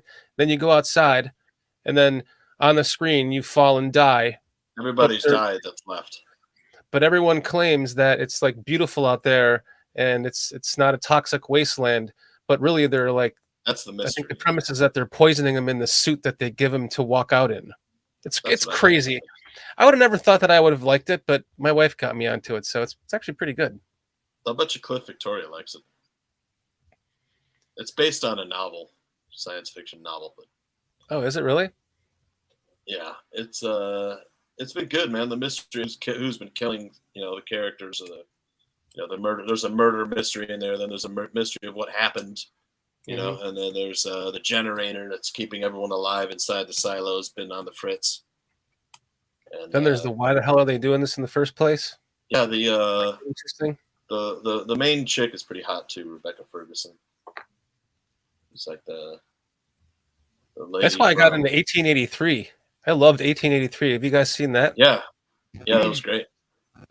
Unfortunately, I've had to watch all of these fucking shows at work, all the Yellowstone and the spinoffs, and I only watched 1883. Make me watch that shit. I fucking hate Yellowstone. Yellowstone is like it. I love Kevin Costner, but it is legitimately disguised as a Western, but it's Days of Our Lives. I haven't watched Yellowstone. Jamie on? Who's fucking who? And I tried to watch the first episode. I couldn't get into it, Danny. Yellowstone. I don't think I would like it. Everyone says it's great. I think it blows ass. I didn't really like 1923, but 1883 was good because it had nothing to do with any of that. 23 either. 1883. That was it good. was about trying to travel across the country without getting Wild killed. West. It was cool. That was really good. Yep. The other ones I couldn't get into, 23 or Yellowstone. Yeah, I never really got into 23 either. It's supposed to be 40 years later, blah blah blah. But 1883. That one has Harrison Ford. You'd think it'd be good. That's like the other one has Kevin Costner too. Yeah, plus, his wife is a big actress. I forget her name. She's a big time actress too. I don't remember. I don't either. Yeah, Stephen Mee says Yellowstone is the modern day Dallas. Yeah, I bet it is. I barely remember Dallas. Oh God, I remember that awful music. Yeah, I hated that theme song too. I mean, that was like when JR was Who Shot JR. That was like in the 70s, man. Neither of you guys were alive, right? I was Shot JR was in the 70s. I was alive. Yeah. Okay. Was it the 70s when JR got shot? I think so. I thought that was 80. 80s. Was it 1980? Okay. It was around. It was the end of the 70s, beginning of the 80s. Either way, that's not a show that I would have watched anyway. Yeah, I was just a kid. What were you watching? I was watching Knight Rider. $6 Million Man. Remember when Chappelle had that sketch about racist Hollywood icons? Like Mr. Ed was a racist, Flipper was a racist, but they had Kit from Knight Rider as a racist. And so I wish Aldo were here for this because we're showing Kit as a racist, and Kit was like, Michael, Puerto Ricans are lazy. So I wish Aldo was here to respond to that. Chappelle's going to be in town for us tomorrow, but he announced his show last Wednesday, and it sold out in an hour. So, Danny, when I was in college, I had my roommate was from Puerto Rico, and I used to hang around with some of the Puerto Ricans there, like wealthy Puerto Rican family from wealthy Puerto Rican families. And there was this one kid we called Evil. His name was Mark Smith. And he just like his face. He just looked like he was evil. He couldn't help the way his face looked. So we call him Evil. And he would when we were busting on each other, he'd be like, Puerto Ricans are so lazy they had to import slaves to work there. Wow, I didn't say that. Let me just say I didn't say that. I didn't say it either. I'm just saying that was I forget, but Evil said it. He was this kid that was on our dorm floor. He was like he was ripping on the Puerto Ricans. So in good fun, Well, let me tee up Dan here for a Bears topic, because this is something I was advocating earlier, and I think I'm in the minority. But Hopkins was cut today in Arizona. I mean, and I heard that someone mentioned the Bears Country podcast saw him at O'Hare today. Is that right? Mm-hmm. Yeah. I saw something. It was on Twitter. That he was seen at O'Hare Airport. He was at the airport at one of the. Now maybe he was connecting. He could have been leaving Arizona and going to Chicago and then coming out east. And maybe that's a connection. He could have connected in Dallas too, though. But maybe he's in Chicago to talk to Ryan Poles. I doubt it, but I hope. Well, then later on in the day, my buddy sent me a tweet that it was someone part of his camp saying that he wanted to go to a contender, a team like Kansas City, Philadelphia, or Chicago. And then it went on to say that and it was quoted that he wants to go to, he sees Chicago as being like a long, I'm going to fuck this up. So it's not verbatim, but that they have like long-term success coming, and he wants to be a part of it. So you just got my deck card. And what if Mooney is not ready to go? And that's why. What if he is? I mean, you got Hopkins and number 2 we just got from Carolina, and you got Claypool. I mean, come on, you got some receivers now. So I'm not the only one to hear this, right? Because I had to talk PJ off a ledge about this earlier, because he was like, "Are you sure that that's accurate information?" Because I posted a video about it. I'm like, it sounds good to me. Like, does it really matter? It's like it it's just speculation is all it is, based on hearsay. So that's half of what's out there on the internet anyway. So you guys heard that he got cut, right? Yes. And did you also hear he was at O'Hare? I didn't know that until I heard that you said that. On Twitter. That Okay. He was at O'Hare. So maybe he's coming to see the Bears. That would be fucking great. I'm just so glad it wasn't, oh, he's going to play with Aaron in New York. Right. I would hate that. Like, come on, man. Come on, Mr. Hopkins. Come on. I'm calling you Mister. Come bring your talents to Chicago. That would be like a one hit. Like if that was true, when he said he wants to go to a team that is basically has long-term success in their future and he sees it, this is the team to come to. The Bears. Justin Fields. We can all feel it, right? Can't we all feel this is going to happen this year? Like something's going to happen with him. He is going to take a step that I think we all just in the deep pits of our guts have felt since the day that we fell in love with him. We've seen it with our own eyes. He passes all the tests. It's just a matter of learning this offense. And with year 2 in it, I mean, I would want to be a part of this team if I was a wide receiver like Hopkins, wouldn't you? Absolutely. I'm fully engorged right now just listening to this. Should I keep going? Yes, you should. Should you get some Kleenex or anything ready? It won't be a sock like we've talked about. So like I got brought up one week on air. I was like, dude, I've never come into a sock. Who really does that? Not me. Anyway. Can you see PJ's comment there, Danny? That would you might ejaculate there. You get the feeling if they signed Hopkins that they could only afford one of the other two, though, don't you think? Yeah. I mean, to be honest, I don't think $10 million. Hopkins is in the Poles' plans. But, yeah, I don't think so. I worry that he'll end up with Aaron Rodgers. What Even Brandon Marshall said he'd like to play tight end, come out of retirement and play tight end for the Jets. And predicted at tight end he'd catch 100 balls this year. Who said that? Brandon Marshall. Oh. Because he said he could win a Super Bowl with Aaron, and it's just like, God damn, man. Don't make me root against Brandon Marshall.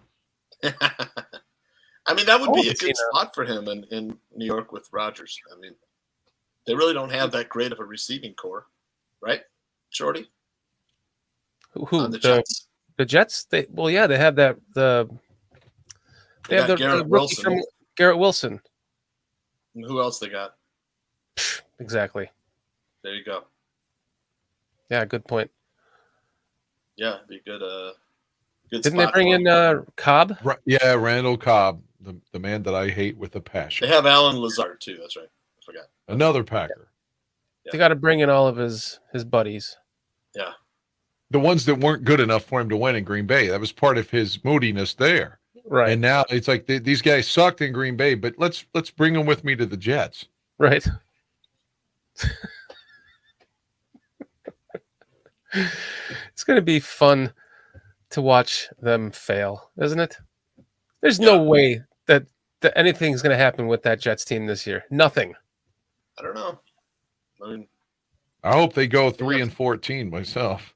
So do I, but they have, they've had a bunch of number 1 draft picks for a while. No, you want mediocrity, dude. You want mediocrity. You don't want to pick that high for them. Mediocrity. Okay, well, let's give them 6-11 then. Oh, there you go. I do like their coach, that Robert Salas. He looks like he could beat a motherfucker up when he was with the 49ers as their defensive coordinator. I like him. Like, if he was with the Bears, I could see him being like a good personality. But since he's with Rodgers now, I've got to root against him. Yeah. Anyone with Rodgers, you got to root against. To what you were saying, Dan, about this first game against the Packers, like, we better kick the shit out of them, right? Because there's no way anyone can stomach a loss. Right? Yeah, but you can't start another era of Green Bay beating us. You just can't. This has to be the Right. time that you stand up to the bully and he gets knocked out. This has to be it. You can't say, all right, we've already gone through Favre and Rodgers and all these disappointments, and now we're expected to win. Now we're favored, and then you lose to Jordan Love on top of it. Now, I don't want to say anything bad about Jordan Love because I fear him being good, but it's his second start ever. Assuming he doesn't get hurt in training camp or something, I'm not wishing for that. So all things equal, to be his second career start, and it's at Soldier Field, and it's going to be on national television. It's the main game on Fox. It'll be 3:25 Central. I mean, we've got to win that game. We have to win that game. If you lose that, I mean, can you imagine how dejected we'll feel going into week 2? It's so I don't know how to explain this, but it's so crucial that these two games happen first and last games of the season with the Packers. You know, like Dan said, you can't kick off another era by losing, to the Packers again. Mm-hmm. And not only that, I think I said Bear State Affairs last week or the week before, but the game week 1 will set the tone for the whole season. If we lose, it's going to be sour. If we win, it's going to be sweet. Yeah, I honestly think if they Same start, with if the they, 18. The offseason will be sour and sweet. I honestly feel like if they lose to the Packers week 1, they could start the year 0-3, because again, 0-2 staring at you in the face then, because you're going to be playing. It's going to be like 97 degrees, maybe 102, 103 in Tampa in September. So that heat takes a toll on people, man. I mean, it's not back in the days like Ditka's coach and they had three practices a day in Wisconsin, in Platteville, or whatever that town's called. You were there, Dan. What was it called? What's the name of that town? Platteville, yeah. Okay, there you go. So it's not that kind of day. They're usually not in that kind of shape because of the collective bargaining agreement now. When week 1 and week 2 starts, they're kind of building themselves into conditioning, because there's not that sort of training camp. So now you're going to take a team that could be 0-1, send them to Florida in the heat when they're not really conditioned for it, and then you've got Mahomes in week 3. But if for some reason, conversely, you beat Jordan Love and you start feeling good about yourself and you pat yourself on the fucking chest, and then you think we got some momentum, and then you knock off Tampa, and then you're 2-0, and then maybe you go to KC and you say, fuck you guys, man, you're the champs and we're coming right for you. And we're tired of hearing about, Mahomes could have been in Chicago. Fuck, Mahomes could have been in Chicago. We don't give a fuck anymore. That was a decade ago. Let's stop talking about it. Mm-hmm. And they blew us the fuck out on Christmas Eve last time 4 years ago in Chicago. So we need to go and put that motherfucker down. And the bald fuck Matt Nagy there calling plays for them. So we could be 0-3 or 3-0, depending. It all sort of teeters on what happens with Green Bay, though. That is the catalyst for either a great year or another lost season where we're like, God damn, man, it's going to be a long year. I like what Cliff's saying there is that it doesn't Chicago may be as hot as Florida in September, and that's true. It's not. I'd rather play them in Tampa earlier in the season when we're just getting over the heat of the summer in Chicago. So we all know what it's like to play Miami and late in the season. It's hot as hell and muggy as hell down there. I can't tell Cliff about Florida because he lives there and I don't, but I remember a certain game in 2018 when we went down there and the heat was a major factor against the Dolphins that we lost. And Cody Parkey missed the game-winning field goal. Because again, what was that, week 6? That was in October. And the heat is the Bears were head and shoulders above Miami that year, a much better team, but they lost because of the fucking heat down there.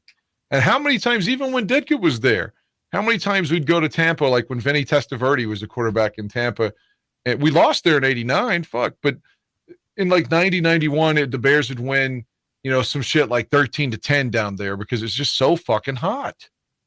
And it's just that people be on the sidelines cramped up, stretching, and desperate for water. I mean, I didn't make this up. I don't live in Florida, but I feel like someone's trying to tell me it doesn't rain too much in Seattle either. It's just like I've been watching Bears football since Reagan was president. And we used to play Tampa every year down there. So it's hot down there early, man. It is.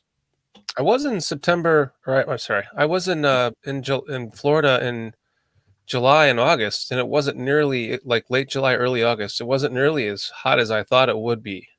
Maybe I'm just more used to it, but I would have thought it to be exactly like you're thinking, like just terribly, like undescribably muggy. And because I've been there when it was like that before, where it's just melting on my just head piss just coming out of my head, just a drip a second. But maybe it's also the season. It just wasn't. Maybe it was more mild last year. I don't know, but I know what you're talking about. Florida is brutal to play in. I couldn't imagine playing baseball outdoors in Florida. And keep this in mind too. When we go down there, you bet your ass Tampa's going to be wearing all white in week 2, and we're going to have to wear the fucking Navy. Maybe they'll wear the orange that day. That would be smarter than wearing the Navy jersey, because they're going to make us wear our home jersey down there in the heat. Because like Carolina does that, Tampa does that. Like early in the year, they'll wear their all whites, and then when the weather changes in November, they start wearing their actual home jerseys at home. So they're going to, if we're down there and again, it's 100 degrees and sunny and they're wearing that Navy, oh man, it's going to be hot. I'm telling you, it's going to be fucking hot. There's no denying that. That's for sure. But it's better, I think, earlier in the season than later, right? Would you agree with that? I don't know. Remember, we went and kicked the shit out of Jacksonville down there a few years ago, and it was in December with Trubisky. Jay we beat the dog shit out of Jacksonville there in 2012 with Jay, and that was in October maybe. Yeah.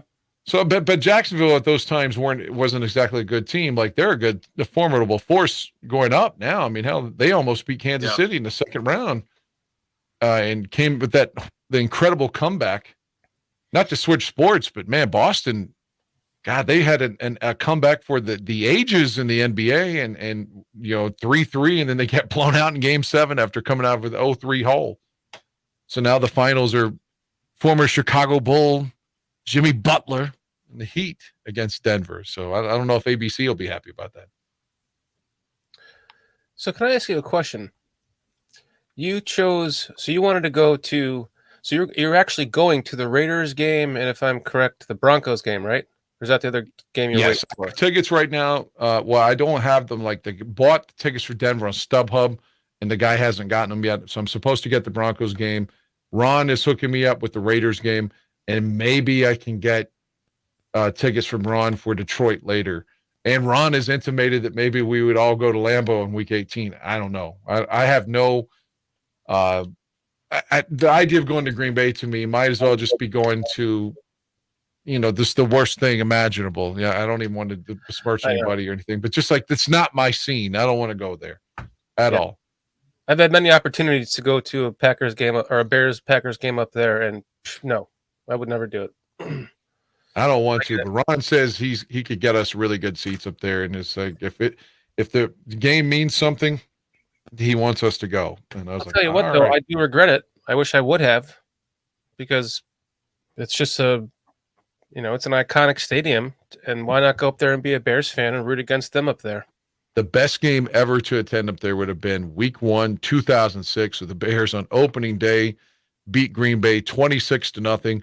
The first game of Devin Hester's career, he has a punt return for a touchdown. Rex throws a touchdown to Bernard Berrien in the first quarter, 50-some yards, and like I said, the Bears went 26-0 on opening day in 2006. Now that is the game I wish I had been at. Yeah. No shit. He was being talked about as MVP for the first 6-7 weeks of that season. And then came Arizona. Yep. Poor small-handed kid. Someone directs his sister in like 07 or 08, and they did it. Allegedly, the motive was they brandished a firearm and took her shit. Was just out of vitriol because they hated Rex. That's sad, man. Fans are sad. That's ridiculous. But I wanted to ask you about the games that you chose, because I know we kind of talked about you didn't want to go to a game that you have seen before. And the Raiders and the Broncos are interesting teams to you because you haven't seen them play them before. But I don't like going to those kinds of games because those are games that are just so up in the air to me that they scare me. I don't want to go to a game that I'm not sure could be a loss. You know what I mean? I'm more confident going to like a division rival game because I know typically we fare better against the Vikings or the Lions, and damn it, I'd love to be there for a Packers win. Well, I'll comment on that real quick. I tried the Green Bay thing. Ron's going to Green Bay, so I couldn't get his tickets for that. And then to buy them, I mean, they were going like 2 tickets for like $1,100 and just crazy shit. Like, Right. if I was going to attend that game, I was going to have to be in really terrible seats. And then Aldo told me that he's going to be working on their debut post game, a new variation of the post game, and he wanted to produce it and not be at the game that day. So that cemented to me that I'm not going to that one. I just went to the Vikings game in Chicago in January. Now, granted, we saw Detroit lose to the Bears in 21. I would go back to that game, not because of arrogance of saying that, oh, we're going to win, but because I don't want to go in on Christmas Eve to the Arizona game because Aldo's family, man, he's going to be busy with that. And then New Year's Eve against Atlanta, maybe I would do that, but I looked just at the flights, and the flights are really expensive where it's New Year's Eve. So that kind of just leaves Detroit other than Oakland and Denver, or I'm sorry, Las Vegas and Denver for me to go to because I can't attend the Carolina game where it's a Thursday night. So, and again, that Arizona and Atlanta are probably out just because of either flight prices or Aldo's family time. So Green Bay's too expensive. And, hell, I don't want to go to Minnesota because I just saw them. Plus, I'm already going to be there week 4 and week 7 anyway. Minnesota's week 6. I don't want that put me going to Chicago 3 out of 4 weekends, Yeah, that makes sense. I mean, the Packers game probably pays for half the season ticket price for most most ticket owners. So, yeah, and if you went to that game and they lost, it would just be the worst experience of your life. Yeah, I've been to many of them. I used to go to a Bears. I told you about that Packers fan I worked with that tortured me for years, and I would go to the Bears Packers game with him at Soldier Field, and we would lose every fucking time, and it sucked. But I just wanted that win. I mean, he was a friend. I worked with him and we were friends. But when it came to that, we were like total enemies. And I never got a win going to a game with him. It sucked. But I probably went to 3. Oh, that's like, awful. I would never torture myself like that. Just think Aldo and Phil went to the game where Mitch beat Green Bay in Chicago and clinched the division in 2018. What a game to be at. Oh, wow. Khalil Mack had the backwards sack that day on Rodgers. Like, literally, it was blocked and, like, sacked him from behind. Yeah. With his, just incredible. And there was a picture of that because when Rodgers is getting hit, like, he's making a face like he's about to defecate or he's holding it in and he's desperate to not shit. And just he's in pain. It's a great photo. Just a great day. Who would have ever thunk that team was going to lose to Philly immediately and then not, just be done? I know. Just fucking done. The whole, like, this team is on the up, they can win the Super. No, actually, they're going to lose the first playoff game, and then maybe they'll make it back once and get blown out by the Saints, and that's it. This team's not going anywhere. It's just like, it's so disappointing. And we haven't beaten Green Bay since. That's why it's this. If we were to get a Hopkins, right, and just load up on offense and win, every win was, like a 42-31 type win. Would it matter if our defense gave up 31 points a game on average? No, but the linebacking core is so much better on paper than last year. And you got another year with the rookies, stepping up to be in their second season, with Brisker and Gordon. And they drafted another corner and Johnson's playing for a deal. So you'd like to think the secondary would be better. The linebackers are better. It's like if they can get anything out of the defensive line, they'd be hard pressed to be as bad as they were last year on the defensive line, because that's like the all-time worst in the history of the team. Like, I'm not saying they can't do it 2 years in a row, because I didn't think Mel Tucker's defense could be so bad in 13 and then be worse in 14. Like, hold my beer, you know. But fuck, I just think that they should be better this year. Like, they should be better on defense. If they're not, Alan Williams needs to be fucking fired by week 3. But so, like you said, if you get another receiver and he's out there and Hall of Fame kind of credentials, maybe he didn't earn all the money he should have, or, you know, in Arizona. But when he was in Houston, man, he looked like Jerry Rice. If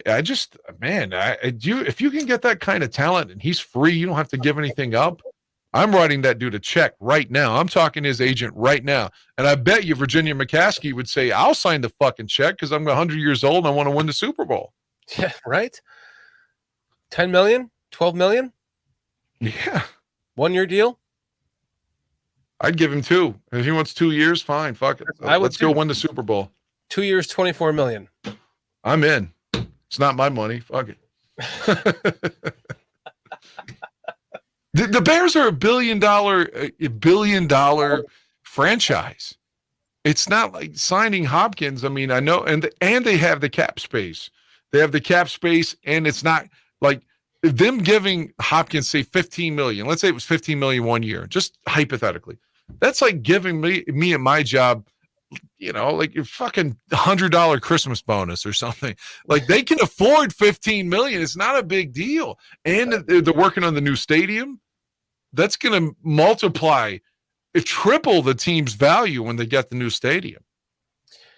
Yeah, but where's the money now? Like, they're going to need a lot of money for that. And not to say that it has anything to do with this contract, but I know what you're saying.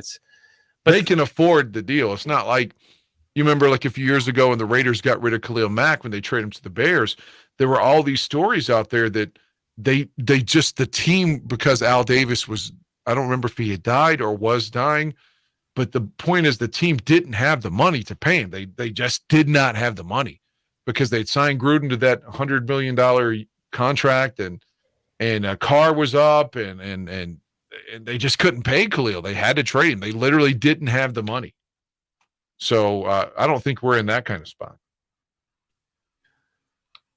Yeah, I can agree with you on that.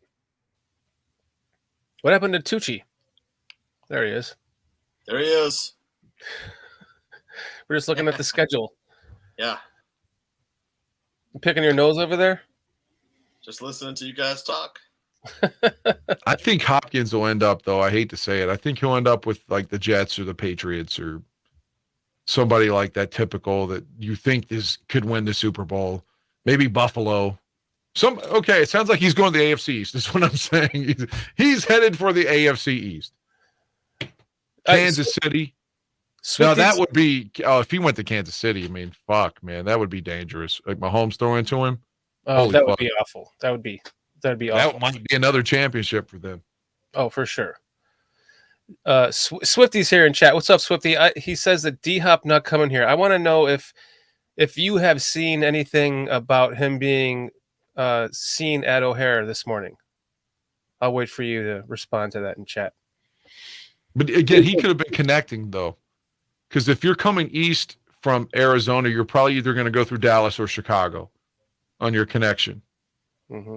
But then again, he's Hopkins, man. Like, can he get a direct flight? I mean, exactly.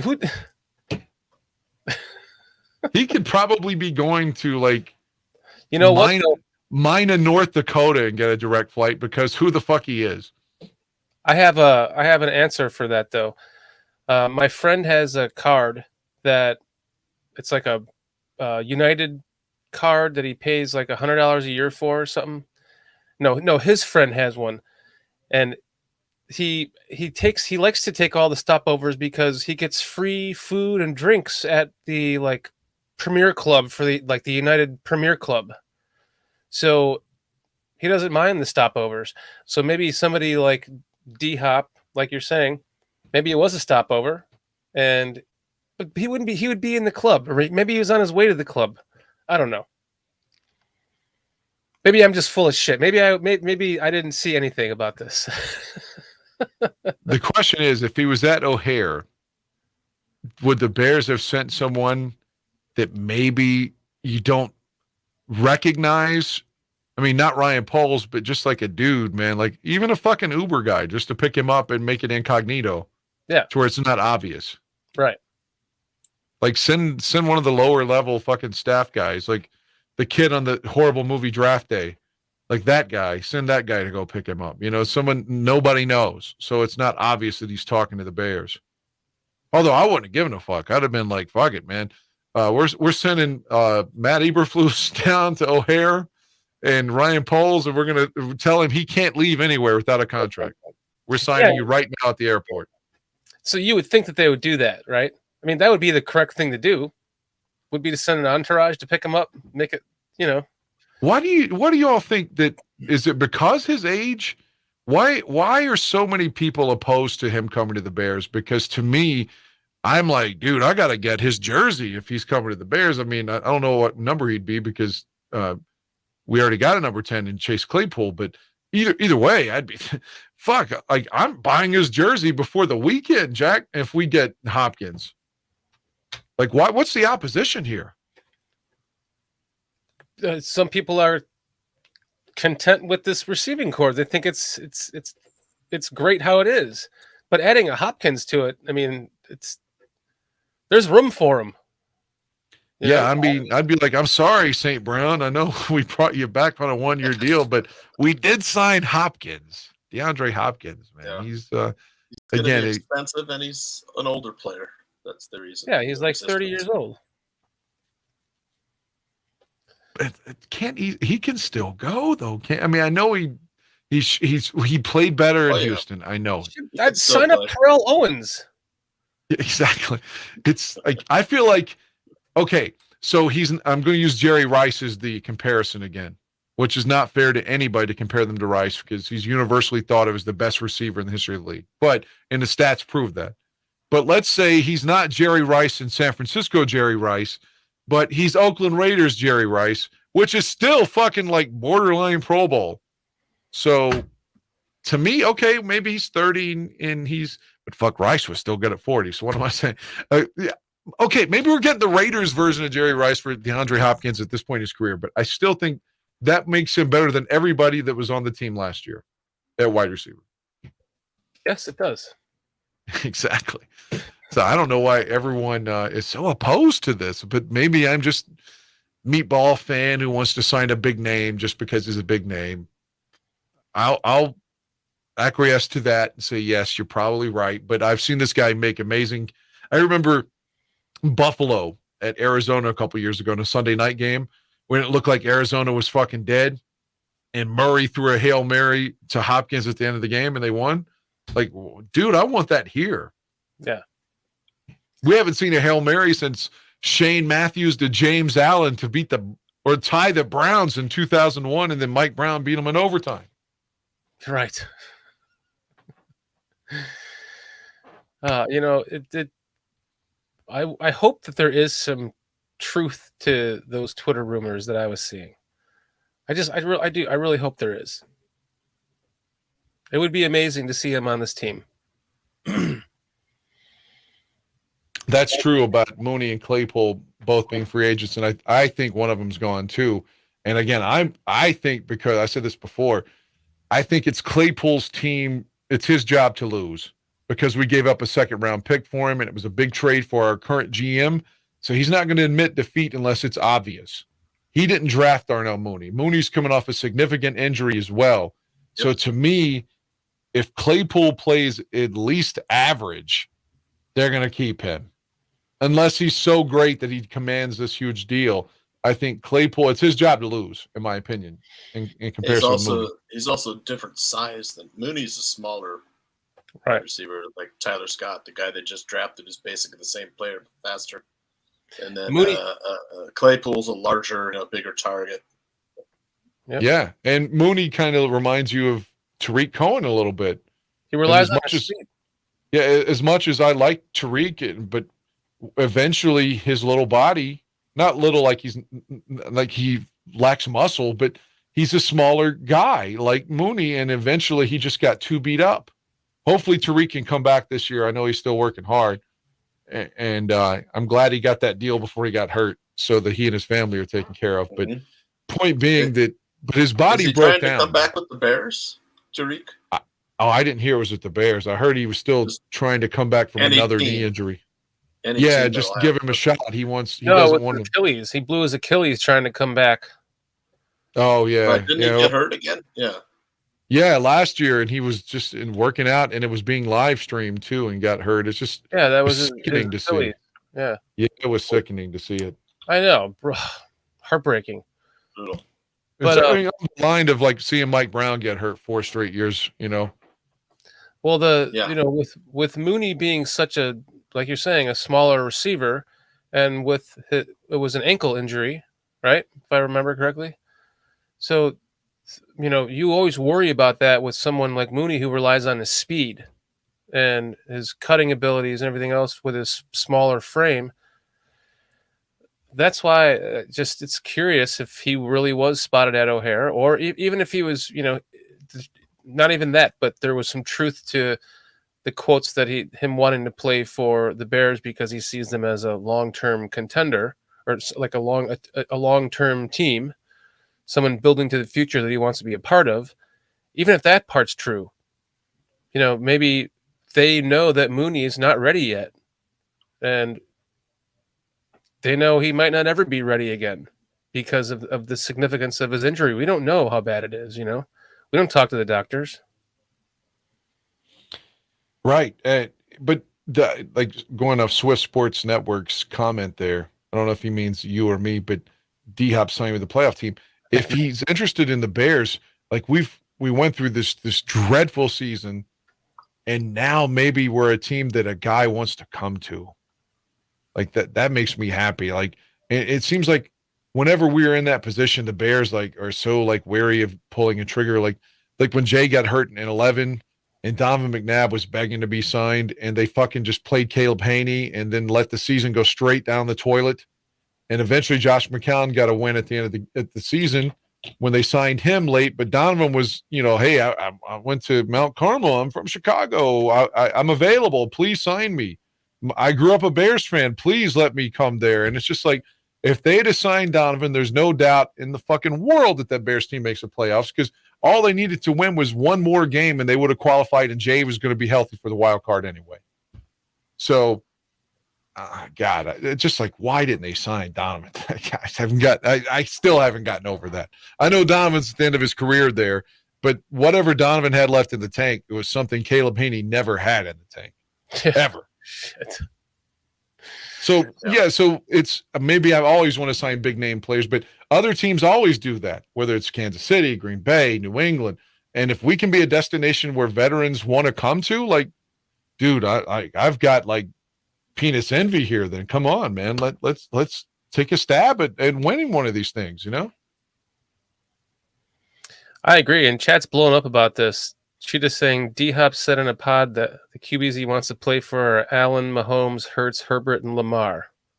And fucking Rodgers. I saw Jets on there too. Maybe PJ was right. Maybe I just blew my wad about that, and I wanted it to be true so bad.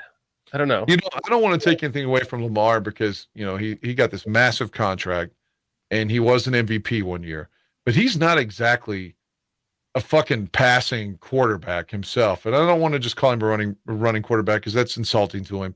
But he's not exactly Rodgers, is what I'm saying. Who else was on the list? Can we go back to that last quote? Yeah. Mahomes, Hurts, Herbert, and Lamar Jackson. Okay. Well, Justin Herbert, everyone loves Justin Herbert, but he was also in a playoff team that had a 27-point lead that lost. And other than that, never made the playoffs. And now Hurts took a team to the Super Bowl. They kind of got jobbed at the end. If he wants to play with Hurts, then, hey, that guy's earned that recognition. Mahomes has earned that recognition. And I guess Allen has too. Allen has had some losses. Again, if he were here, if that were Jay Cutler, for example, the city would be all over him saying that he can't win the big game. So Allen better be lucky he's in Buffalo. Because to get blown out at home by Cincinnati and to lose that game at Arrowhead Stadium when they had it with like 12 seconds to go against Kansas City and they had the lead. Again, if that had been Jay Cutler, oh my God, the team would have said he can't win. He's pouting, and so the only reason he doesn't get scrutiny for these big losses is because he's in Buffalo. Yeah. Those are all very good points. And there's something to be said too, even about this Hurts team. The Eagles. It takes a lot to get to the Super Bowl, and one of the things that you need on your side is injuries, right? If the injury bug bites, you're fucked. Any team is, and the Eagles managed to stay healthy last year. So, and usually you can't do that 2 years in a row, right? So I'm not even counting that team as a team that I would want to play for. Plus, the team is actually aging. So the injury bug is right around the corner for that team, as far as I'm concerned. The Eagles might just fall off this year. So I think that's such a weak division. I know everyone talks about how strong they were playing last year, but if you told me the Giants were shitty all of a sudden again, I could believe it. The Washington doesn't even know what their team name is going to be. They can't even fucking nail down a copyright for their team name. So, and they're trying to sell the team. So if you tell me they suck, I'm going to believe it. I don't even know who their quarterback is now. And so that leaves Philly and Dallas. Yeah. So if you told me Philly won the division again, I'm buying. Well said. If Dallas won the division and you told me they shit the bed in the first playoff game, I'd believe that too. I'm just trying to make a point for Justin Fields being one of these quarterbacks that he should be on the list, right? Yeah. Because, again, you're talking about a guy who made all these plays, and granted didn't pass well enough, but he had the worst fucking offensive line in all of football. But it's not like he didn't show the ability to pass. Right. But I'm just saying he's running for his life after, I'm just saying he had the worst offensive line in football. The defense was horrible, the worst in team history. And now it looks like they've made the defense better. The team on offense, if the line can play okay, should be better. The receivers are better. Maybe the running backs look stout right now too. No, not a shot at David Montgomery. I'm just saying that the guy from Carolina they signed, the kid they drafted looks good. They still have Herbert. So overall, I think the running back room got a lot better. Yeah, and so it looks like a team on the upswing. Plus, if you're Hopkins, you're looking okay. Rodgers left the division. So Green Bay, it's not a shoe-in for them. Detroit, I know they're the favorites right now to win the division, but they're still Detroit. They're a team that finds a way to lose all the time. They haven't won but one playoff game since the fucking Cold War. And I'm not trying to be funny. Eric Kramer won the playoff game for them against Dallas in 1991, and before that, their last playoff win was 1957. So it's just like, okay. And then Minnesota was 13-4 and won all these fluky games. And they're not going to just be out. They cut a lot of people. They salary cap issues, and the division's wide open is what I'm trying to say. So if you're Hopkins, you have to say that you could go to Chicago and be back in the playoffs. Yes. Thank you. You're just making my point for me. Yes, I think so. Let's make it happen, guys. Let's will it to happen. Manifest their shit. If you looked at the schedule, there's 11 wins on there. Yeah. Here. So you could win the first two. You're not winning week 3 at KC. You could be 3-1 after week 4. They could beat the Commanders, the Commodores, the Commodores. Yeah. That's 4-1, and then at home versus the Vikings. I mean, we could win that game, but it's winnable. But let's say they're 5-2 after those first 4-2 after that first 6 games there. Then you can beat the Raiders. So you're 5-2. Probably not beating the Chargers. I don't want to interrupt you, but there'll be more Bear fans at that Chargers game than Charger fans. Yeah. The Chargers, I mean, that's for all for all the, it's great to be back in Los Angeles to have two teams there now, but even the Rams have problems drawing there in some scenarios with their passionate fans, but that's a Rams stadium, not the Charger stadium. They're just paying rent there. So there'll be more Bears fans than Charger fans that night. 9 games. Let's say you're 6-3 here, 5-4. You're beating the Panthers. So you say you're 6-4 here, 7-3, 6. You probably lose in New Orleans if you're picking a loss. The Superdome's always a tough place to go. You're not that. I mean, they'll be better this year though. So yeah, I mean, let's just say there's 10 games. Let's say we're 6-4 here at week 10 after playing the Panthers. The Lions on the road, they'll probably beat us. They beat us twice last year, 6-5. And then we split with them. Let's say we're 6-6 here. Then you could beat, the Browns, the Cardinals, the Falcons, and the Packers again. You're looking at 10 wins, 10-7. Mm-hmm. I think they're on paper the one for a wild card. On paper, the team that, like you say, is immediate loss is Kansas City, and they've earned that because they've won 2 Super Bowls. But like I said, if you beat Green Bay and you get some momentum, I'm not throwing in the towel in that game. Again, for some reason, they always have problems with Washington, and I still think that the Charger game, they can win that because the Chargers don't have a home field advantage. The Saints, I said that it's tough to win the Superdome, but they've got Derek Carr. I mean, I don't know how good they're going to be. They could be improved, yeah, but I mean, fuck, I can make an argument that every game on the schedule, I could come up with a scenario where I'm not saying they're going to win all of them. That's crazy talk, but I could come up with at least a viable, realistic scenario, paint a picture of how they could win every one of these games.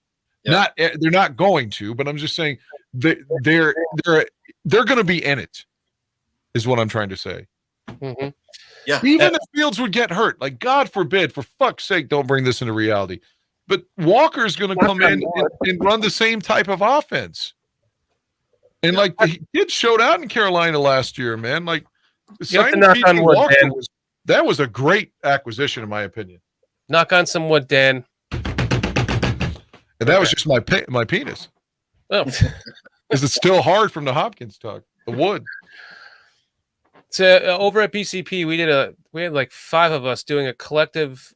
We came up with whoever had, if it was 3 of us said a win and 2 of us said a loss, we went with a win, right? So we came up with 11-6. So we have let's do that. We had Packers win, Bucks win, Chiefs loss, Broncos win, Commanders win. By the way, we had them 8-0. So let's all 3 do it then. So you said if 2 of the 3 people go a certain way, then that's the way we say it, right? Okay. Yeah. All right. Okay. So week 1, I'm telling you, we finally stick it to the Packers. I say we're 1-0. Yep. Win. Yep. Okay, so we all have them at 1-0. 49ers last year will beat the Packers this year. Plenty of time to prepare. Boom. All right, so we're 1-0. Yep. Tampa game scares me, but I say because they start 1-0, they get momentum. I've got them 2-0. The Buccaneers are going to be one of the worst teams in the NFL next year. I agree. 2-0. Yep. All right, I'll go with loss at Kansas City, but my heart's not in that. Yeah. I'm just saying, like, I want to win that game, but you can't win them all, so I'll say loss at Arrowhead. Yep. Loss as well. We're 2-1.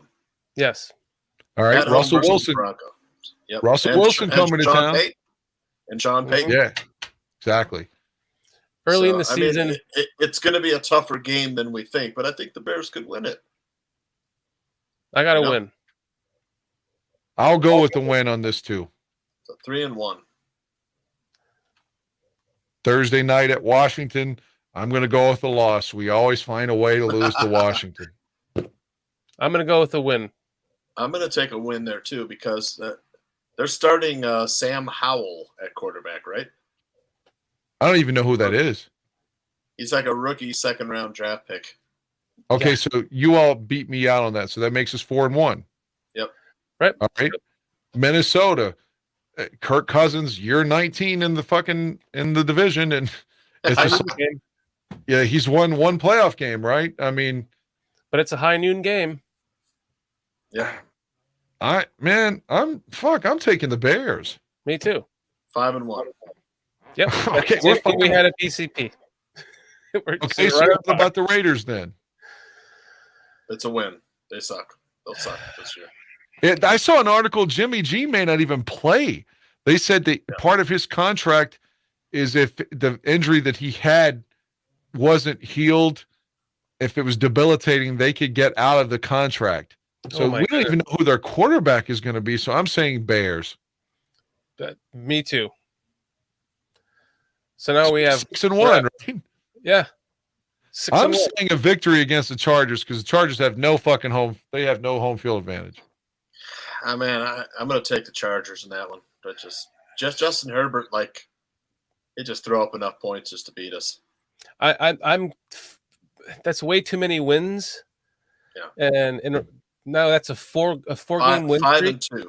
Yeah. So I have a loss. So okay, that's fine. So it puts us at 5-2 then. 6-2. 6-2. Sorry, yeah. Okay. So what about New Orleans then? At New Orleans. I have this as a loss. I don't know. I mean, I don't think New Orleans will be that good, but I think that the Bears will probably This lose. is the dome that used to be called the Rape Dome after Hurricane Katrina, and we get raped on calls down there. No, I don't mean to be insensitive to the victims down there in 05, but I'll say a loss on this too. So that means at least the two Dans are losses. So what does that put us at? 6-3? 6-3, yeah. Yep. All right, we got to beat Panthers. Carolina because that's who we're going to help with our draft pick if we beat them. Yep. So I'm going with the win. Yep, 7-3. Me too. You're right along with all of us. I'm going to say we lose the next two, though, going into the bye. That's what we had too. At the line. This is the Lions at home. Yeah. I didn't think we were going to lose that, but collectively everyone did. So we had a loss. But I think we're going to win the Lions at home. Oh no! Wait a second. Is this the Lions? This is at the Lions. That's Ford Field. Yeah. Lions and Vikings on the road. All right, I'm going with the loss against Detroit. Yeah, me too. Win everything, but I'm going with the win on Monday night at Minnesota. Yeah, I would love it if we swept the Vikings. I don't think it'll happen though. But I have a loss at the Lions week 11 and a loss at. Oh no! Wait, that's Monday Night Football. See, I have a win. We'll beat Kirk Cousins on Monday Night Football. Yeah. So what does that put us then? 8-4. That puts us. Yeah. Okay, so then they're bye week. We're coming off the bye week at home against Detroit. That's a W, baby. That's a W for me too. So we're 9-4. Going to Cleveland. We don't know what day it's going to be, but Fields gets his revenge. He's got sacked 9 times at the game Aldo and I was at in Cleveland 2 years ago. So I'm saying the Bears win in Cleveland. So we're 10-4. Yep. You still have to have two of us. I say that's a loss. Okay. What then? Two is the at the tiebreaker. Browns. Yeah. Browns are going to be good this year. I'll say that's probably a loss at the Browns. Okay, so we're 9-5 then. And then we got Arizona in the cold on Christmas Eve, maybe with their best wide receiver as a Bear. Win the 2 against the Birds. 16-17. So that's 11-5 going into Lambeau. Yep. I have all 3 of those last games as wins. So you got us 12-5, or worst case scenario 11-6. Yep. Yeah. I told you there's like 11 wins out there. Yep. All right. I'm on board. So why wouldn't Hopkins want to come play with the team? If they win 12 games or maybe 11, they're probably going to win the division. And so you're at least hosting one playoff game and maybe even getting a bye if you have 12 wins. Mm-hmm. So it's going to be a great year, guys. Yeah, I mean, and like I said, if Fields would get hurt, the Walker's got a similar. Like, he's not as good, but I mean, he's got a similar. It's not like Andy Dalton's coming on the field. You know, it's all somebody up to the Bears, man. It's all up to them. it's up to the coaches and the players. Obviously, there's some synergy with play calling. You don't want stupid play calls and shit, but it just, man, it's exciting. There's a shot, and it's not just meatball fan talk like mine was last year. Yeah, mine too. Yeah. Is Foster talking about if we leave Soldier Field, the Cardinals move back to Chicago? Is that what he's talking about? I think that's what he's saying. He remembers that because he played with the Oakland Raiders. That's Ben Davidson.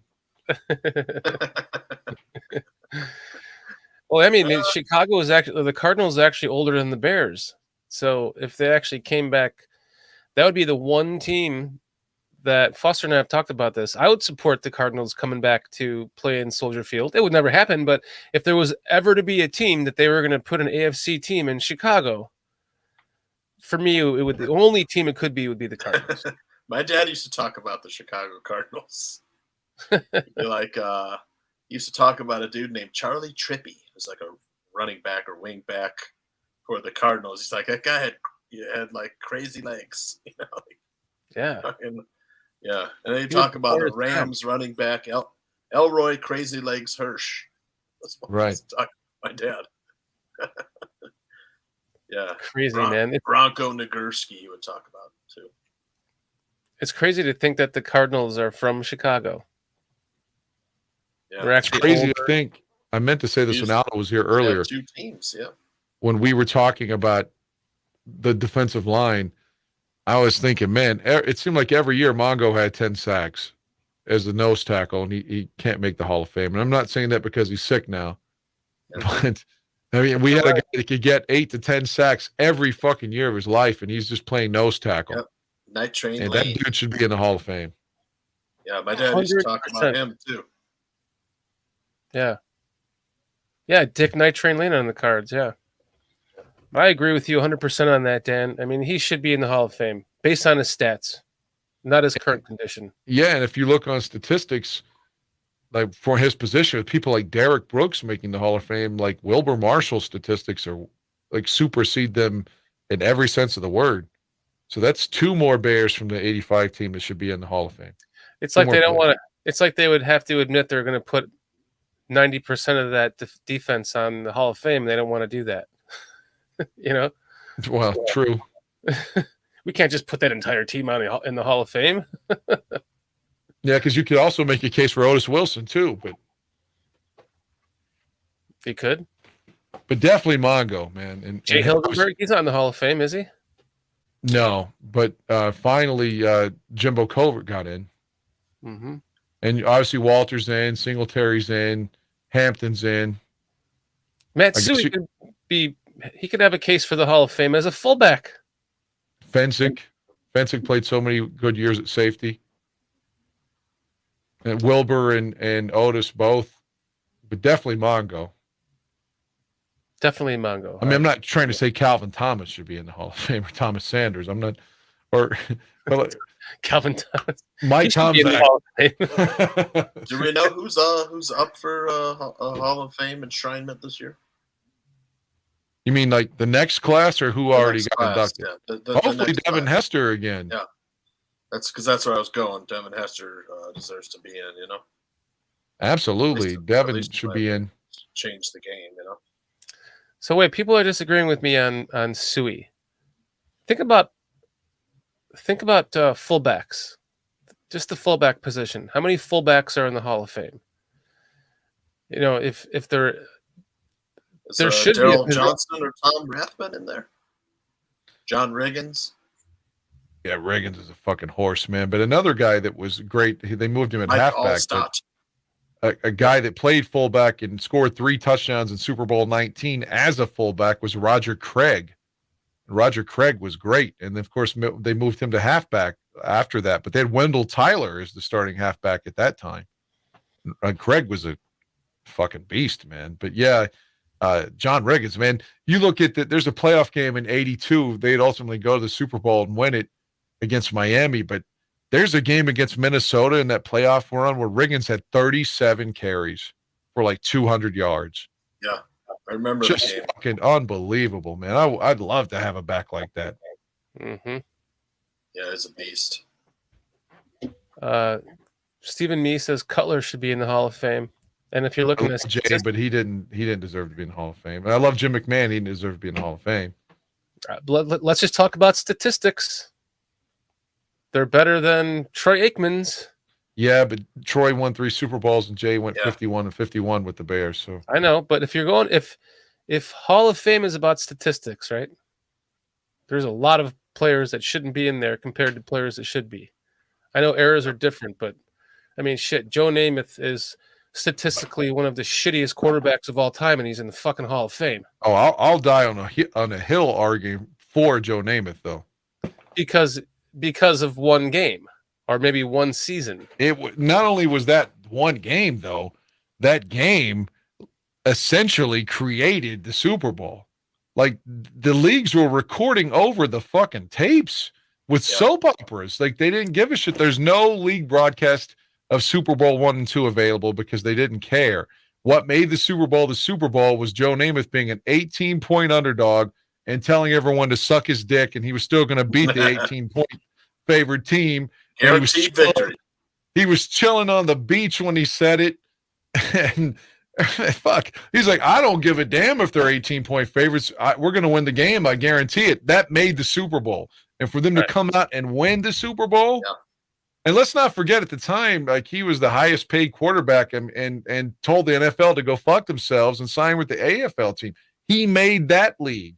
He made the AFL. He made the Super Bowl. He could have retired after Super Bowl 3. He was making movies like Jim Brown.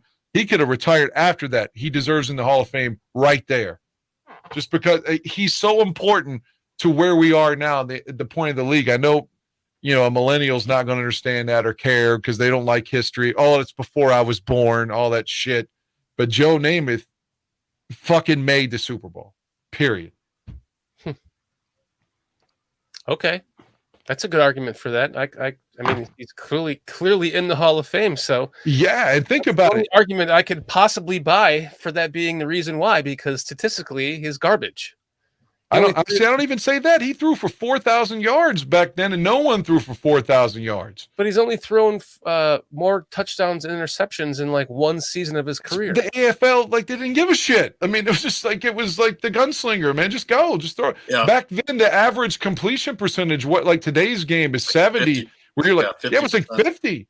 Yeah, that was the name of the game, was just throwing the fucking ball up and let's go. In the AFL, the NFL was completely different. Didn't throw it all yet. Didn't even have their last names on the jerseys yet. So Namath made the uniforms too in some regards. So man, Joe's a fucking legend, man. Susie Colbert should have given him that fucking kiss. I would have given him the kiss. Goddamn it, Joe Namath is a fucking legend. Yeah, Marilyn Manson would have gotten jealous there though. All right, well, Danny, how about some shout outs before you hit the trail?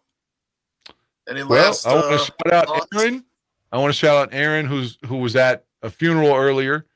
He couldn't be here with us, and wish his friends and family their condolences. Aldo, getting better still, but not 100% yet. Not driving yet. So we want him to be better. Dan, we're happy to have you. Tooch, always happy to have you here as well. I've said it many times behind your back and to your face that you're underutilized on the show.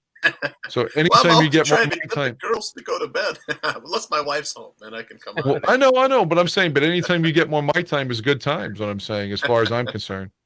So, there you go. And anyone that's listening, because I'm here, because there's a few friends and stuff that I asked for links. I appreciate all of you all, and the people that are cool to me. Like when I go on Dan's podcast, where there's Foster's or PJ, Foster. I don't know why I keep putting plural in his name, and I appreciate everybody, man. I'm not trying to blow smoke.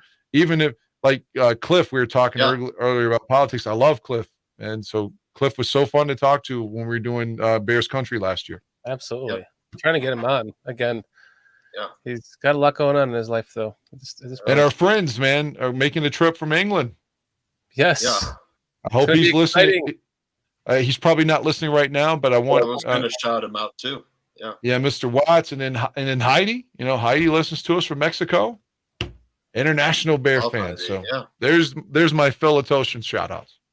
Nice. I All love right. Phil too. God damn it! Even if Phil doesn't Yeah. like me anymore. I love Phil too. Oh. All Well, right. Dan, nice talking to you, Danny. Yes, sir. I'll, You all be well. shout out Danny before you go. Thank you, sir. Have a good night, and I want to shout out this guy, Mr. Shorty.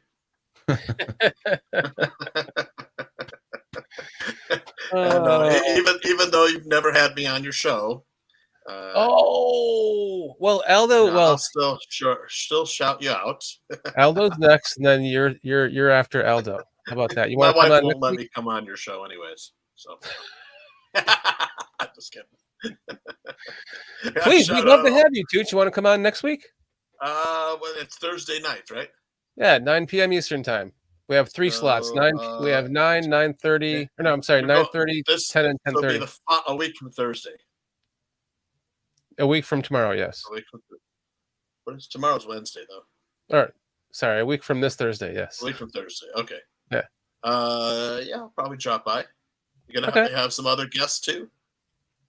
Yeah, we have everyone in 30-minute slots. We have 3. Vinny Parisi. Vinny Parisi's on, huh?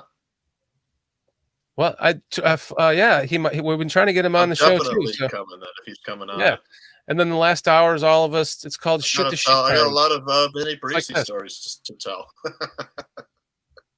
He's awesome. One of my radio sons. Come on and tell your Parisi stories. Dan, are you gone? Is Dan gone? Dan is gone. Yes. Okay. Yeah. And then shout out all the barflies who were in the chat room having hilarious comments and stuff. Even Don Burr, who I had no desire to boot Don Burr tonight. Just normally he's like a burr in my saddle, but yeah, today he didn't get to me at all. It's like I don't know. I know he's hit or miss sometimes, isn't he? Sometimes they're just like, God, yeah. He came on he came on disguised as David Montgomery, and it was like not funny at all. I'd rather have him as Don Burr, He's got a shitload of accounts, doesn't he? Yeah. Yeah. It's all those accounts. That's like it's like more trouble than it's worth, Yeah. Well, let's get to Shorty's